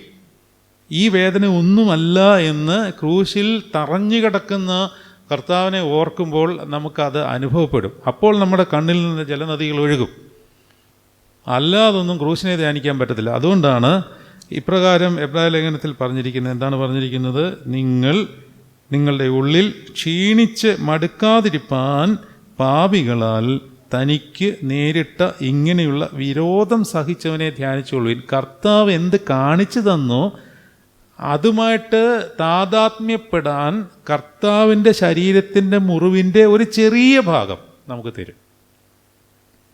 അത് ശരീരത്തിൻ്റെ ചൂടടയാളമാകുന്നുവെന്ന് ഗലാത്യ ലേഖനം 6-ാം അധ്യായം 15-ാം വാക്യമാണോ 16-ാം വാക്യമാണോ എടുത്തേ? ഗലാത്യ ലേഖനം 15-ാം അധ്യായം 6-ാം അധ്യായം 17-ാം വാക്യം എന്നാണ് എഴുതിയിരിക്കുന്നത്. ഇനി ആരും എനിക്ക് പ്രയാസം വരുത്തരുത്, ഞാൻ യേശുവിൻ്റെ ചൂടടയാളം എൻ്റെ ശരീരത്തിൽ വഹിക്കുന്നു. 2 കൊരിന്ത്യർ 4:10 വായിച്ചേ. 2 കൊരിന്ത്യർ 4:10. 2 കൊരിന്ത്യർ 4:10 അതെന്താണ് പറയുന്നത്? 2 കൊരിന്ത്യർ 4-ാം അധ്യായം 10-ാം വാക്യം എടുത്തോ. യേശുവിൻ്റെ ജീവൻ ഞങ്ങളുടെ ശരീരത്തിൽ വെളിപ്പെടേണ്ടതിന് യേശുവിൻ്റെ മരണം ശരീരത്തിൽ എപ്പോഴും വഹിക്കുന്നു. ഇത് വായിച്ചു വിടാൻ എളുപ്പമാണ്, ഇത് കൊണ്ടു നടക്കാൻ പ്രയാസമാണ്. ഇപ്പം കൊണ്ടു നടക്കുന്നവർക്ക് ഇതെങ്ങനെയും അങ്ങ് എടുത്തു കളഞ്ഞാൽ മതി എന്നുള്ളതാണ്. എത്ര പ്രാർത്ഥിച്ചിട്ടും ഇത് ഇറങ്ങി പോകുന്നുമില്ല. എത്ര പ്രാർത്ഥിച്ചിട്ടും നമ്മുടെ കുരിശ് നമ്മുടെ കൂടെ ഇപ്പോഴും ചിലപ്പോൾ അതേപോലെ ശക്തമായിട്ടുണ്ട്. അതിൻ്റെ കാരണം എന്താണെന്ന് ചോദിച്ചാൽ, ഈ മഹത്വം നമ്മുടെ ശരീരത്തിൽ വെളിപ്പെടുവാനും കർത്താവിൻ്റെ ക്രൂശിനെ ധ്യാനിക്കുവാനും ആത്മീയ ജീവിതത്തിൽ മടുപ്പുണ്ടാകാതെയും ഇരിപ്പാനുമായിട്ടാണ്. അത് ക്രൂശിനെ ആ സമയത്ത് ധ്യാനിച്ചില്ലെങ്കിൽ നിങ്ങൾ ഉറപ്പായിട്ടും നിങ്ങൾ തിരിഞ്ഞു നോക്കും. തിരിഞ്ഞു നോക്കിയാൽ ലോത്ത് തിരിഞ്ഞു നോക്കിയ പോലെ ആയിപ്പോകും. ലോത്തിന് സത്യം പറഞ്ഞാൽ എന്തായിരുന്നു പറ്റിയ കുഴപ്പമെന്നറിയാമോ? ഞാൻ ഈ ഇടയ്ക്കാണ് എനിക്ക് മനസ്സിലായത്. ലോത്തിൻ്റെ ഭാര്യ തിരിഞ്ഞു നോക്കി. ലോത്ത് ഒരു അബദ്ധം കാണിച്ചു. ലോത്തിനോട് ദൈവം പറഞ്ഞത് പർവ്വതത്തിലേക്ക് ഓടിപ്പോകാനാണ്. ലോത്ത് പോയത് സോവാഗ് എന്ന പട്ടണത്തിലേക്കാണ്. അതാണ് ലോത്തിന് പറ്റിയ അബദ്ധം. ഇങ്ങനെ ദൈവം പറയുന്നത് ശ്രദ്ധാപൂർവം കേൾക്കാതെ നമ്മൾ ചില തീരുമാനങ്ങൾ എടുക്കുന്നതുകൊണ്ട് ലോകത്തിൻ്റെ മോദം നമ്മളെ ആകർഷിച്ചുകൊണ്ടിരിക്കും. അതുകൊണ്ട് വിശുദ്ധിയിൽ നിന്ന് വിശുദ്ധിയിൽ വളരുവാൻ ആഗ്രഹിക്കുന്നവന് എപ്പോഴും ഒരു കുരിശുണ്ടാവുന്നത് നല്ലതാണ് എന്നുള്ള ബോധ്യം നമ്മുടെ ഉള്ളിലുണ്ടായാൽ ഈ കുരിശ് വെച്ച് കർത്താവിൻ്റെ കുരിശിനെ നമുക്ക് ധ്യാനിക്കുവാൻ പറ്റും. നമുക്ക് യോഹന്നാൻ്റെ സുവിശേഷം 12-ാം അധ്യായത്തിൻ്റെ 28-ാം വാക്യത്തിൻ്റെ താഴേക്കുള്ള ഭാഗം ഒരിക്കൽ കൂടെ വായിക്കാം. ഈ ഭാഗം കഴിഞ്ഞ ആഴ്ച പറഞ്ഞതാണ്, എങ്കിലും അത് വായിച്ചു വിട്ടിട്ട് നമുക്ക് 32-ാം വാക്യം തൊട്ടാണ് 31-ാം വാക്യം തൊട്ടാണ് ഇന്ന് പഠിക്കേണ്ടത്. എങ്കിലും 28 മുതൽ വായിക്കുകയാണ്. പിതാവേ, നിൻ്റെ നാമത്തെ മഹത്വപ്പെടുത്തണമേ. അപ്പോൾ സ്വർഗത്തിൽ നിന്ന് ഒരു ശബ്ദം, ഞാൻ മഹത്വപ്പെടുത്തിയിരിക്കുന്നു, ഇനിയും മഹത്വപ്പെടുത്തും എന്നൊരു ശബ്ദം ഉണ്ടായി. ഈ ശബ്ദം ഒരു ഇടിനാദം പോലെയാണ് ഉണ്ടായത്. ദൈവിക ശബ്ദം പല രീതിയിലാണ്. അതായത് ഏലിയാവിന് അനുഭവപ്പെട്ട ശബ്ദം ഇങ്ങനെയല്ല. ഒരു മൃദുസ്വരത്തിലാണ് ദൈവിക ഭാവം ഏലിയാവിന് കിട്ടിയത്. ആദ്യം ഒരു ഇടിമുഴക്കം, പിന്നെ ഭൂകമ്പം ഉണ്ടായി, അല്ലേ? ഇത് രണ്ടും ഉണ്ടായതിലും, അല്ലെങ്കിൽ ആദ്യം കൊടുങ്കാറ്റ് വന്നു. കൊടുങ്കാറ്റ് വന്നപ്പോൾ ഏലിയാവ് വിചാരിച്ചു ഇതിൽ ദൈവം ഉണ്ടായിരിക്കുന്നു. അതിൽ യഹോവ ഇല്ലായിരുന്നു. പിന്നീട് ഒരു ഭൂകമ്പം ഉണ്ടായി, അതിലും ദൈവം ഉണ്ടായിരിക്കുമെന്ന് വിചാരിച്ചു. ദൈവം ഉണ്ടായിരിക്കും എന്ന് പറഞ്ഞാൽ ആ ദൈവ സാന്നിധ്യം അറിയുകയാണ് ഉള്ളിൽ. ഇതാണ് നടക്കുന്നത് കേട്ടോ. അല്ല നിങ്ങൾ അതിനെ ആക്ഷരികമായ ഒരു അർത്ഥതലത്തിൽ കാണുന്നതിനേക്കാളിൽ സാന്നിധ്യബോധം, നമ്മളിപ്പോൾ വായിച്ചില്ലേ, സന്നിധാനത്തിൽ ആ സാന്നിധ്യബോധം ഉണ്ടെന്ന് വിചാരിച്ചു. പക്ഷേ അതങ്ങ് മിന്നി മറഞ്ഞു, ഇമോഷണലായിരുന്നു അത്. എന്നാൽ പിന്നീട് ഒരു മൃദു സ്വരം കേട്ടു എന്നാണ് പറയുന്നത്. ഇവിടെയാണെങ്കിൽ ഇടിമുഴക്കം പോലെയാണ്. ഇവിടെ ഇനി ഞാൻ മഹത്വപ്പെടുത്തും എന്നൊരു ശബ്ദമുണ്ടായി. അത് കേട്ടിട്ട് അരികെ നിൽക്കുന്ന പുരുഷാരം ഇടിയുണ്ടായി എന്ന് പറഞ്ഞു. മറ്റു ചിലർ ഒരു ദൈവദൂതൻ അവനോട് സംസാരിച്ചു എന്ന് പറഞ്ഞു. പലർക്കും പല രീതിയിലാണ് അനുഭവപ്പെടുന്നത്. അതിന് യേശു, ഈ ശബ്ദം എൻ്റെ നിമിത്തമല്ല, നിങ്ങളുടെ നിമിത്തം അത്രയും ഉണ്ടായത്. കാരണം ഇപ്പോൾ ഈ ലോകത്തിൻ്റെ ന്യായവിധി ആകുന്നു. എന്താണ് ഈ ന്യായവിധി എന്ന് പറഞ്ഞാൽ? ന്യായവിധിയാകുന്നു, ഈ ലോകത്തിൻ്റെ ന്യായവിധിയാകുന്നു. അടുത്ത വചനത്തിൽ പറയാണ്, ഇപ്പോൾ ഈ ലോകത്തിൻ്റെ പ്രഭുവിനെ പുറത്ത് തള്ളിക്കളയും. നിങ്ങൾ 14-ാം അധ്യായം 30-ാം വാക്യം ഒന്ന് വായിച്ചേ. യോഹന്നാന്റെ സുവിശേഷം 14-ാം അധ്യായം 30-ാം വാക്യം ഒന്ന് വായിച്ചേ.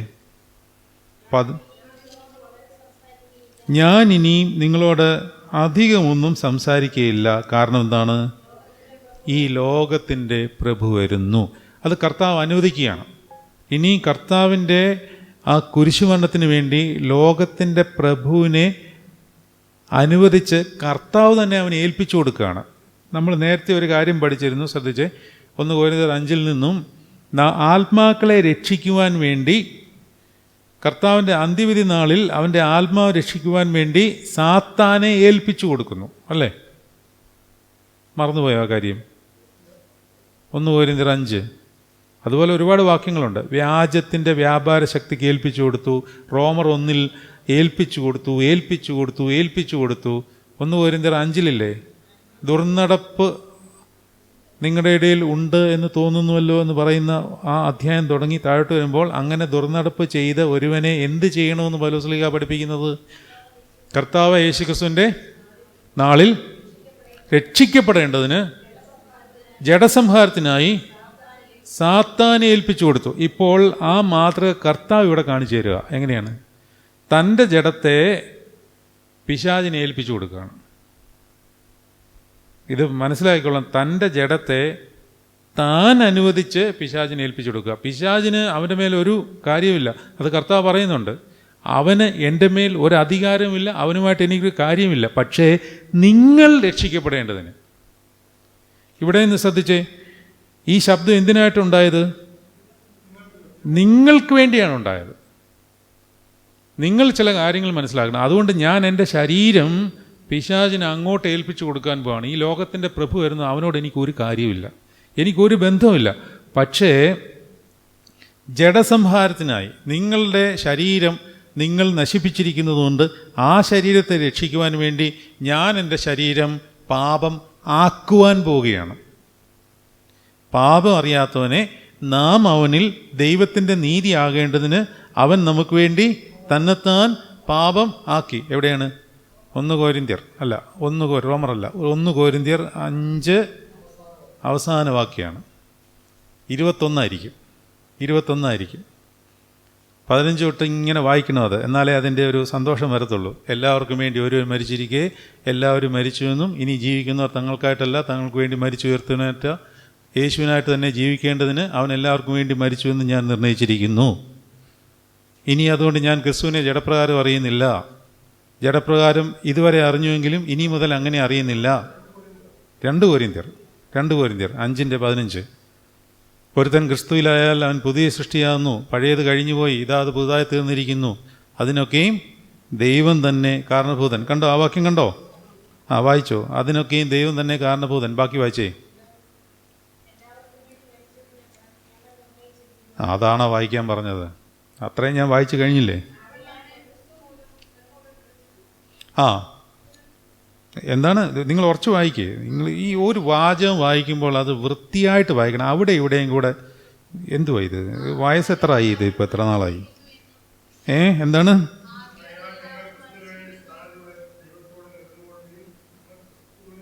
എല്ലാവരും കൊള്ളാം. ഇനി ആകയാൽ തൊട്ട് വായിര്, കുഴപ്പമില്ല. ഓക്കെ.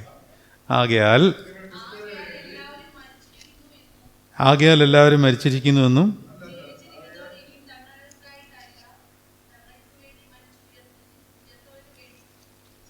എൻ്റെ ദൈവമേ, അതല്ല എപ്പോഴേ വായിച്ചു കഴിഞ്ഞതാണ്. നിങ്ങൾ വായിര്, ഞാൻ തന്നെ വായിക്കാം. വേണ്ട, ഞാൻ ഉദ്ദേശിച്ചത് 19 വാക്യം തൊട്ട് അവിടെ വരെ ഞാൻ വായിച്ചില്ലേ? അല്ല, 17 വരെ ഞാൻ വായിച്ചു. അതിൻ്റെ ബാക്കി വായിക്കാനാണ് പറഞ്ഞത്. വെറുതെ ഞാനങ്ങ് വായിച്ചു പോയാൽ മതിയായിരുന്നു. കുറേ സമയം ചുമ്മാതെ കളഞ്ഞു. അതിനൊക്കെയും ദൈവം തന്നെ കാരണഭൂതൻ. അവൻ നമ്മെ ക്രിസ്തു മൂലം തന്നോട് നിരപ്പിച്ചു. നിരപ്പിൻ്റെ ശുശ്രൂഷ ഞങ്ങൾക്ക് തന്നിരിക്കുന്നു. ദൈവം ലംഘനങ്ങളെ കണക്കിടാതെ ലോകത്തെ ക്രിസ്തുവിൽ തന്നോടുകൂടെ നിരപ്പിച്ചു പോന്നു. ഈ നിരപ്പിൻ്റെ വചനം ഞങ്ങളുടെ പക്കൽ ഫലമേൽപ്പിച്ചിരിക്കുന്നു. ആകയാൽ ഞങ്ങൾ ക്രിസ്തുവിന് വേണ്ടി സ്ഥാനാധിപതികളായി ദൈവത്തോട് നിരന്നുകൊള്ളുവീനെന്ന് ക്രിസ്തുവിന് പകരം അപേക്ഷിക്കുന്നു. അത് ദൈവം ഞങ്ങൾ മുഖാന്തരം പ്രബോധിപ്പിക്കുന്നത് പോലെയാകുന്നു. അടുത്ത വചനം. പാപം അറിയാത്തവനെ നാം അവനിൽ ദൈവത്തിൻ്റെ നീതിയാകേണ്ടതിന് അവൻ നമുക്ക് വേണ്ടി തന്നെത്താൻ പാപമാക്കി. അപ്പോൾ ഈ ലോകത്തിൻ്റെ പ്രഭു വരുന്നു. അവനോട് എനിക്കൊരു കാര്യമില്ല, പക്ഷേ ലോകത്തിൻ്റെ ന്യായവിധി ആകാൻ പോവുകയാണ്. ഇപ്പോൾ ഈ ലോകത്തിൻ്റെ പ്രഭുവിനെ പുറത്ത് തള്ളിക്കളയും. ഇപ്പോൾ എന്ന് പറയുമ്പോൾ അതൊരു സമയമാണല്ലേ, നാഴികയാണ്. പുറത്ത് തള്ളിക്കളയുവാനുള്ള നാഴിക വന്നിരിക്കുന്നു. പുറത്ത് തള്ളിക്കളയണമെന്നുണ്ടെങ്കിൽ, അതായത് നിൻ്റെ കാട്ടത്തി ഉണ്ടെന്നുണ്ടെങ്കിൽ നീ കുരിശിൽ ഉയർത്തപ്പെടണം. താഴോട്ട് പറയുന്നുണ്ട്, ഞാനോ ഭൂമിയിൽ ഉയർത്തപ്പെട്ടാൽ എല്ലാവരെയും എങ്കിലേക്ക് ആകർഷിക്കും. അപ്പോൾ ഇതിന് ഡബിൾ എഫക്റ്റാണ്. അതായത് നമ്മളിൽ ദൈവം അനുവദിച്ചു തന്നിട്ടുള്ള ഭാരങ്ങളും കുരിശുകളും നമ്മൾ ചുമന്നുകൊണ്ട് പോകുമ്പോൾ ഇതിന് ഡബിൾ എഫക്റ്റാണ്.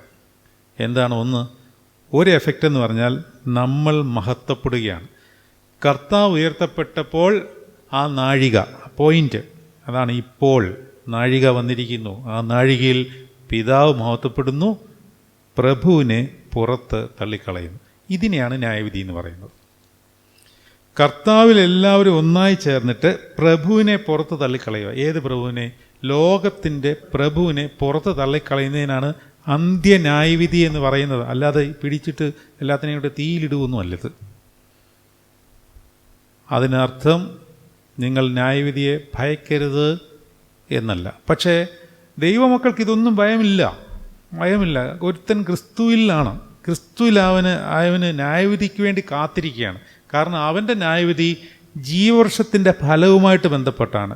മറ്റവൻ്റെ ന്യായവിധി അവൻ നട്ടു വളർത്തിയ അല്ലെങ്കിൽ അവൻ ചെയ്തിട്ടുള്ള എന്ന് പറഞ്ഞാൽ ദൈവ സാന്നിധ്യത്തിൽ നിന്ന് മാറി നിന്നിട്ടുള്ളതിൻ്റെ ഫലമായി അവൻ്റെ ഉള്ളിൽ വളർന്നു വന്ന കാട്ടത്തിയുടെ മുള്ളും പറക്കാരയുടെയും ന്യായവിധിയാണ്. അത് അവൻ വരുത്തി വെച്ചതാണ്. അത് ആ പ്രഭു വിധിക്കും. കർത്താവല്ല അത് ചെയ്യുന്നത്, അതവൻ വരുത്തി വെച്ചതാണ്. കർത്താവിൻ്റെ ന്യായവിധി ദൈവമക്കൾക്കുള്ളതാണ്. അതിനുവേണ്ടി കൊതിയോടെ കാത്തിരിക്കേണ്ട ഒരു ദിവസമാണത്. അതുകൊണ്ടാണ് നമ്മൾ പാടുന്നത്, കരുണ നിറഞ്ഞവനെ പുനരുത്ഥാനത്തിൽ നിൻ്റെ സൃഷ്ടിയെ നീ പുതുതാക്കിയിടണമേ. നീ എന്തെങ്കിലുമൊക്കെ ബലഹീനതകൾ പറ്റിപ്പോയിട്ടുണ്ടെങ്കിൽ വീണ്ടും അതിനെ റിന്യൂ ചെയ്ത് പുതുതാക്കണമേ. This is called the day of mercy, കരുണാ ദിവസം, യൗമോ ദ റഹമോ എന്നാണ് പറയുന്നത്. അല്ലാതെ ന്യായവിധി എന്ന് പറയുമ്പോൾ പേടിക്കേണ്ടതും അല്ലെങ്കിൽ നമ്മളിങ്ങനെ അയ്യോ എന്നെ വിധിച്ച് എന്നെ തീപ്പൊയ്കയിലിട്ട് ചാട്ടവാറിട്ട് അടിക്കുന്ന അതല്ലത്. അപ്പോൾ ആ ന്യായവിധിയിൽ നമുക്ക് ലഭിക്കുന്നതാണ് ഇറ്റേണൽ ലൈഫ്. എന്നാൽ പ്രഭുവിൻ്റെ ന്യായവിധിയിൽ ഒരു ഇറ്റേണൽ നാശമുണ്ട്, അത് സ്വയമായിട്ട് വരുത്തി വയ്ക്കുന്നതാണ്. അപ്പോൾ ഈ കർത്താവിൻ്റെ ആ സ്നേഹോഷ്മളമായ ന്യായവിധികളിൽ പങ്കാളികളാകുവാൻ വേണ്ടി ആ സ്നേഹത്തെ നമ്മൾ തിരിച്ചറിയുവാൻ കർത്താവ് അനുവദിച്ച് തരുന്നതാണ് ഈ കുരിശുകൾ, ഈ സഹനങ്ങൾ. അതിൽ കൂടി നമ്മൾ മഹത്വപ്പെടും, കർത്താവ് മഹത്വപ്പെടും. കർത്താവ് മഹത്വപ്പെട്ടാൽ ആര് മഹത്വപ്പെടും? പിതാവ് മഹത്വപ്പെടും. ഇതാണ് ആ റൂട്ട്. ഇങ്ങനെ കിടക്കുകയാണ്. അതിനുവേണ്ടി നമുക്ക് അനുവദിച്ചു തരുന്ന ഈ സഹനങ്ങളെ മാറ്റണമേ എന്ന് പ്രാർത്ഥിച്ചിട്ടും മാറാത്തത് ആ മഹത്വത്തിൽ ഇല്ലേ? തെസ്സലോനിക്കർ 5:10 പറയുന്ന പോലെ ദൈവം നമ്മെ കോപത്തിനല്ല ന്യായവിധിക്കല്ല, നാം ഉറങ്ങിയാലും ഉണർന്നിരിക്കാനാണ് കർത്താവ് പറഞ്ഞിരിക്കുന്നത്. എന്നാലും ഉറങ്ങിയാലും ഉണർന്നിരുന്നാലും തന്നോടുകൂടെ ജീവിക്കേണ്ടതിന് നമുക്ക് വേണ്ടി മരിച്ച കർത്താവായ യേശുക്രിസ്തുവിൻ്റെ പ്രത്യക്ഷതയെ പ്രാപിക്കുവാൻ അത്രേ നിയോഗിച്ചിരിക്കുന്നത്. അപ്പോൾ ആ ഒരു പ്രത്യാശയ്ക്ക് വേണ്ടിയും പ്രത്യക്ഷതയ്ക്ക് വേണ്ടിയും കാത്തിരിക്കുന്ന നമുക്ക് ന്യായവിധി ഒരു അനുഗ്രഹമാണ്. കർത്താവ് ന്യായം വിധിക്കുന്നത്, തൻ്റെ മക്കളെ ന്യായം വിധിക്കുന്നത് കെട്ടിപ്പിടിച്ചാണ്. അല്ലാതെ നീ എന്തൊക്കെ ചെയ്തു ഒന്ന് കാണട്ടെ എന്നൊക്കെ പറഞ്ഞ് നമ്മളെ പേടിപ്പിക്കുന്നതല്ല അതല്ലത്. പക്ഷേ നമ്മളുടെ മേൽ പ്രഭു അവകാശം സ്ഥാപിക്കാതിരിക്കുവാൻ വേണ്ടി നമ്മൾ കർത്താവിൻ്റെ ഉള്ളിൽ മഹത്വത്തിലായിരിക്കാൻ വേണ്ടി നമ്മുടെ ഭവനങ്ങളിലോ വ്യക്തിപരമായ ജീവിതത്തിലോ നമുക്ക് തന്നിട്ടുള്ള ഈ സഹനങ്ങളെ ചേർത്ത് പിടിച്ച് കർത്താവിൻ്റെ ക്രൂശിനോട് ചേർന്ന് നടന്നു കഴിഞ്ഞാൽ നമ്മുടെ ഉള്ളിൽ ജീവവൃക്ഷം ശക്തമായി വളരും. ക്ഷീണിച്ച് മടുത്തു പോകാതെ നമ്മൾ നമ്മുടെ ആ വേദനയെ കർത്താവിൻ്റെ വേദനയോട് ചേർത്ത് വെച്ചുകൊണ്ട് നമ്മുടെ ജീവിതം മുമ്പോട്ട് കൊണ്ടുപോകാൻ സാധിക്കും. അങ്ങനെയാകുമ്പോൾ ഈ ഡബിൾ എഫക്റ്റിൽ ഡബിൾ എഫക്റ്റ്? ഒന്ന്, മഹത്വം നമ്മളിലേക്ക് ഇറങ്ങുന്നു. മറ്റൊന്ന്, പ്രഭു നമ്മളിൽ നിന്ന് ഇറങ്ങിപ്പോകുന്നു. ദൈവമഹത്വം ഇറങ്ങുന്നു, നമ്മളുടെ ഉള്ളിൽ കാട്ടത്തി ഉണ്ടെങ്കിൽ അത് വെട്ടിക്കളയുന്നു. അങ്ങനെ സംഭവിക്കുമ്പോൾ അടുത്ത ഇമ്പാക്റ്റാണ്. ഒന്ന് ഡബിൾ എഫക്റ്റ്. ഇനി ഇമ്പാക്റ്റ്, ഇതിൻ്റെ ഇമ്പാക്റ്റ് എന്താ? നിങ്ങൾ അങ്ങനെ ദൈവ മഹത്വം ഇറങ്ങിയവർ, ആ മഹത്വം ഇറങ്ങണമെന്നുണ്ടെങ്കിൽ നിങ്ങളും ക്രൂശിക്കപ്പെടണം, ഞാനും ക്രൂശിക്കപ്പെടണം. ക്രൂശിക്കപ്പെട്ടാൽ അനേകരെ നിങ്ങൾ ക്രിസ്തുവിലേക്ക് ആകർഷിക്കും. അതുകൊണ്ട് ഇവിടെ പറയുകയാണ് 32-ാം വാക്യം, ഞാനോ ഭൂമിയിൽ നിന്ന് ഉയർത്തപ്പെട്ടാൽ എല്ലാവരെയും എങ്കിലേക്ക് ആകർഷിക്കും. എന്നിട്ട് കർത്താവ് നമ്മളോട് പറഞ്ഞിരിക്കുക, നിങ്ങൾ ഭൂലോകം മുഴുവൻ പോയി എൻ്റെ സാക്ഷികളാകുവീൻ. പിതാവിൻ്റെയും പുത്രൻ്റെയും നാമത്തിൽ സ്നാനം കഴിപ്പിച്ച് അനേകരെ എങ്കിലേക്ക് ആകർഷിക്കുവീൻ, എൻ്റെ അടുക്കിലേക്ക് വരുവീൻ. പിതാവിനാൽ ആകർഷിക്കപ്പെടാതെ കർത്താവിൻ്റെ അടുത്ത് ആരും എത്തുകയില്ല. പക്ഷേ നമ്മൾ കർത്താവിൻ്റെ സഹനത്തോട് പങ്കുചേരുമ്പോൾ ബൈ ഡീഫോൾട്ട് നമ്മൾ അനേകരെ കർത്താവിനോട് ആകർഷിപ്പിച്ചുകൊണ്ടേയിരിക്കും. പക്ഷേ ഇത് ദൈവമക്കൾക്ക് മാത്രം മനസ്സിലാകുന്ന ചില കാര്യങ്ങളാണ്. നമ്മൾ ആദ്യം തൊട്ട് പഠിച്ചിട്ടുള്ളൊരു കാര്യമാണ്, കർത്താവ് ഒരു കാര്യം ചെയ്യുമ്പോൾ അവിടെ പെട്ടെന്ന് പിശാചിൻ്റെ ഒരു ആക്രമണമുണ്ട്. ഈ പുരുഷാരത്തിന് ഇത് ഒന്നും മനസ്സിലാവുന്നില്ല. പുരുഷാരം വീണ്ടും വിവിധ അഭിപ്രായങ്ങളിലേക്ക് പോവാ. ശ്രദ്ധിച്ചോ, പുരുഷാരം അവനോട്, ക്രിസ്തു എന്നേക്കും ഇരിക്കുമെന്ന് ഞങ്ങൾ ന്യായപ്രമാണത്തിൽ വായിച്ചു കേട്ടിരിക്കുന്നു, പിന്നെ മനുഷ്യപുത്രൻ ഉയർത്തപ്പെടേണ്ടത് എന്ന് നീ പറയുന്നത് എങ്ങനെ? അപ്പോൾ ഇത്രയും പറഞ്ഞിട്ടും ഇത് എല്ലാവർക്കും പിടികിട്ടുന്നില്ല. അതങ്ങനെയാണ്. ദൈവിക രഹസ്യങ്ങൾ എല്ലാവർക്കും പിടികിട്ടത്തില്ല. ഇനി ദൈവിക രഹസ്യങ്ങൾ എന്നുള്ള രീതിയിൽ തന്നെ വേദപുസ്തകത്തെ വികലമായി വ്യാഖ്യാനിക്കുന്നവരുണ്ട്. ഇന്ന് അനേകർ അങ്ങനെയുണ്ട്. എല്ലാവരും എൻ്റെ മനസ്സിൽ ഇപ്പോൾ 2-3 പേര് ഇങ്ങനെ വരുന്നുണ്ട്. പക്ഷേ എനിക്കത് പബ്ലിക്കായിട്ട് പറയാൻ പറ്റുന്നില്ല. അത് അവർ സഭയിൽ നിന്നും വിശ്വാസത്തിൽ നിന്നും ഒക്കെ അതിനോടുള്ള എതിർപ്പ് പ്രകടിപ്പിച്ചിട്ട് മാറി നിന്നുകൊണ്ട് ഇതിനെ വിമർശിക്കുവാനായിട്ട്, അതായത് ദൈവമക്കളെയും ദൈവസംഹിതയും വിമർശിക്കുവാനായിട്ട് വേദപുസ്തകം തന്നെ എടുത്ത് തങ്ങളാണ് യേശുക്രിസ്തുവിൻ്റെ യഥാർത്ഥ അനുകാരികൾ എന്നുള്ള രീതിയിൽ സുവിശേഷം നടത്തുന്ന അനേകരുണ്ട്. വളരെ ശാന്തമായിരുന്നുകൊണ്ട് ഈ വേദപുസ്തകമൊക്കെ എടുത്ത് യേശു വിഭാവനം ചെയ്ത സഭ എന്താണ് എന്നുള്ള രീതിയിൽ പഠിപ്പിക്കുന്ന അനേകരുണ്ട്. അവർക്കത് പഠിപ്പിക്കാനുള്ള ന്യായീകരണമുണ്ട്. കാരണം ഇന്ന് ഈ സഭ എന്ന് പറയുന്നതിൽ വന്നിരിക്കുന്ന മൂല്യച്യുതികളാണ് അവരെ അതിനൊക്കെ പ്രേരിപ്പിക്കുന്നത്. അതൊക്കെ സത്യമാണ്. പക്ഷേ മൂല്യച്യുതികൾ ഉണ്ടായി എന്ന് പറഞ്ഞുകൊണ്ട് സഭയുടെ അടിസ്ഥാന വിശ്വാസവും പിതാക്കന്മാർ സഹനത്തിലൂടെയും സഹതാമരണത്തിലൂടെയും രക്തം ചൊരിഞ്ഞും അവർ പരിശുദ്ധാത്മാ നിറവിൽ എഴുതിയിട്ടുള്ള വിശ്വാസത്തിന് തകർച്ച വരുന്നില്ല. വ്യക്തികൾ തകർന്നു പോകാം, സഭയും തകർന്നു പോകാം, പക്ഷേ സഭയുടെ അടിസ്ഥാന വിശ്വാസത്തിന് പ്രശ്നം വരുന്നില്ല. അപ്പോൾ നമ്മൾ ശ്രദ്ധിക്കേണ്ടത് തകർന്നുപോയ വ്യക്തികളെയല്ല. അവർക്ക് വേണ്ടി നമുക്ക് പ്രാർത്ഥിക്കാവുന്നേ ഉള്ളൂ. അത് എത്ര വലിയ മഹാപുരോഹിതന്മാരായിരുന്നാലും കൊള്ളാം, പുരോഹിതന്മാരായിരുന്നാലും കൊള്ളാം, ഐമേനികളായിരുന്നാലും കൊള്ളാം, സഭയായിരുന്നാലും കൊള്ളാം. സഭയ്ക്ക് മൂല്യച്യുതി ഉണ്ടെങ്കിൽ നമ്മൾ ശ്രദ്ധിക്കേണ്ടത് നമ്മളിൽ പരമേൽപ്പിച്ച വിശ്വാസത്തെ നമ്മൾ എത്ര സൂക്ഷ്മമായി കാത്തുകൊണ്ട് ഈ തകർന്നവർക്ക് വേണ്ടി പ്രാർത്ഥിക്കുകയും നമ്മൾ ഈ വിശ്വാസ മൂല്യത്തിൽ അടിയുറച്ച് അതിൽ മുന്നേറിക്കൊണ്ട് വിശുദ്ധിയോടെ ജീവിക്കാൻ ശ്രമിച്ചാലേ ഇതിന് ഉയർച്ച വരത്തുള്ളൂ. അല്ലാതെ ഇതിൽ നിന്ന് മാറിയിട്ട് ഇപ്പോൾ ഉദാഹരണത്തിൽ നമ്മുടെ സഭ തന്നെ, ഏത് സഭയായാലും കൊള്ളാം, എല്ലാ സഭകളിലും പ്രശ്നങ്ങളാണ്. അതങ്ങനെയൊരു ലോകമാണ്. ഈ ലോകം ദുഷ്ടൻ്റെ അധീനതയിൽ കിടക്കുന്തോറും കാട്ടത്തി സഭയുടെ ഉള്ളിൽ വളർന്നിട്ടുണ്ടെങ്കിൽ സഭയും വീഴും. ഞാനതുകൊണ്ടാണ് ആദ്യം പറഞ്ഞത്, യെരുശലേം ദേവാലയം വീണെങ്കിൽ പിന്നെ എന്താണ് വീഴാൻ സാധ്യമില്ലാത്തത്? ഏത് ദേവാലയവും വീഴും. ശീമനമസ്കാരത്തിൽ ഒരു പ്രാർത്ഥന ഇപ്രകാരമുണ്ട്, വ്യാഴാഴ്ച സന്ധ്യാനമസ്കാരത്തിലാണെന്ന് തോന്നുന്നു. അവസാനത്തെ യാക്കോബിൻ്റെ ബഹൂസ ഇപ്രകാരമാണ്: ദേറാ ദേവാലയം ഇവയിൽ നിന്നും നിൻ മാഹാത്മ്യം നീങ്ങിപ്പോകുന്ന നാൾ ആസന്നം കൃപ ചെയ്യണം കർത്താവേ എന്നൊരു പ്രാർത്ഥനയുണ്ട്.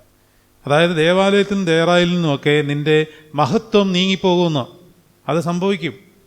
അതുകൊണ്ടാണ് ഞാൻ എപ്പോഴും ഒരു ദൂത് പോലെ പറഞ്ഞുകൊണ്ടിരിക്കുന്നത്, നിങ്ങളാരും വിചാരിക്കേണ്ട ഇനി സഭയിലും വിശ്വാസത്തിലും യേശുക്രിസ്തുവിലേക്കുള്ള ഒരു ആകർഷണത്തിലൊക്കെ ആൾക്കാർ വർദ്ധിക്കുമെന്ന് വിചാരിക്കേണ്ട, കുറയത്തേ ഉള്ളൂ. മനുഷ്യപുത്രൻ ഭൂമിയിൽ വരുമ്പോൾ വിശ്വാസം കണ്ടെത്തുമെന്നാണ് ചോദിക്കുന്നത്.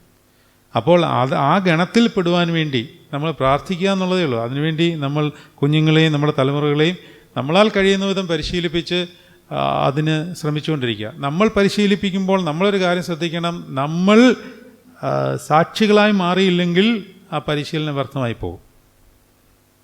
നമ്മൾ കർത്താവിൻ്റെ സാന്നിധ്യത്തിലല്ലാതെ ചെയ്യുന്ന ക്രിയകളെല്ലാം കുഞ്ഞുങ്ങളും ചെയ്യും, ഒരു സംശയം വേണ്ട. അല്ലാതെ നമുക്ക് തോന്നിയ പോലെ ജീവിക്കാൻ കുഞ്ഞുങ്ങളെല്ലാം വിശുദ്ധരാകണമെന്നൊന്നും വിചാരിച്ചത് നടക്കുന്ന കാര്യമൊന്നുമല്ല. എല്ലാവർക്കും അതാണ് ആഗ്രഹം. ഇന്ന് കുറച്ച് പേര് വരുന്നുണ്ട് അങ്ങനെ. പക്ഷേ കുഞ്ഞുങ്ങൾ തെറ്റിപ്പോയി. നീ എന്താണ്, നീ ഇന്നലെ എവിടെയായിരുന്നു? ഞാൻ ക്ലബിലായിരുന്നു. മദ്യപിക്കുമോ? ഞാൻ മദ്യപിക്കുമോ? പക്ഷേ കുഞ്ഞ് മദ്യപിക്കരുത്. ഞാനോ നശിച്ചു, ഇനി കുഞ്ഞ് മദ്യപിക്കരുത്. എനിക്കിത് നിർത്താൻ പറ്റുന്നില്ല, പക്ഷേ എൻ്റെ കുഞ്ഞ് നിർത്തണം. അതെന്തൊരു ഇടപാടാണ്? അത് നടക്കുന്ന കാര്യമല്ല. ആദ്യം നീ നിർത്തണം. നീ നിർത്താതെ എങ്ങനെയാണ് കുഞ്ഞ് നിർത്തുന്നത്? അതൊരു transfer of flow of energy ഉണ്ട്. അതങ്ങനെ അവിടെ വ്യാപരിച്ചുകൊണ്ടേയിരിക്കും. ഒരു കുടുംബത്തിൽ ഭാര്യയും ഭർത്താവും മക്കളും താമസിക്കുമ്പോൾ അവിടെ ഒരു എനർജി വ്യാപാരമുണ്ട് 3 പേരും തമ്മിൽ. അത് ഒരിടത്തൊരു നെഗറ്റീവ് ഭാഗമുണ്ടെങ്കിൽ അതിനെ ഓവർകം ചെയ്യുവാൻ ശക്തമായി മഹത്വം ഇറക്കിക്കണം. അതിന് ശക്തമായി കുരിശെടുക്കേണ്ടി വരും. ഇതിങ്ങനെ ഒരു ഫ്ലോ ആയിട്ട് പോയിക്കൊണ്ടേയിരിക്കും. അല്ലാതെ അയാൾ നന്നാവുന്നില്ല, അല്ലെങ്കിൽ ഇവൾ നന്നാവുന്നില്ല, അല്ലെങ്കിൽ എൻ്റെ ചെറുക്കൻ നന്നാവുന്നില്ല, എൻ്റെ ജീവിതവും ഇങ്ങനെ ആയിപ്പോയി, എൻ്റെ ജീവിതം ഇങ്ങനെയാണ്, എനിക്കത് മാറാനൊന്നും പറ്റത്തില്ല എന്ന് പറഞ്ഞു കഴിഞ്ഞാൽ ഒന്നും നടക്കത്തില്ല. നമ്മൾ മാറണം. ആദ്യം മാറണമെന്ന് പറഞ്ഞാൽ അതിനൊക്കെ പറ്റും. അത് കർത്താവിൻ്റെ മഹത്വം ഇറങ്ങാതെ ഇതൊന്നും പറ്റുകയില്ല. അത്രേ എനിക്ക് പറയാനുള്ളൂ. അതായത് കാട്ടത്തിയോടുള്ള ആകർഷണം എപ്പോഴും കാണും.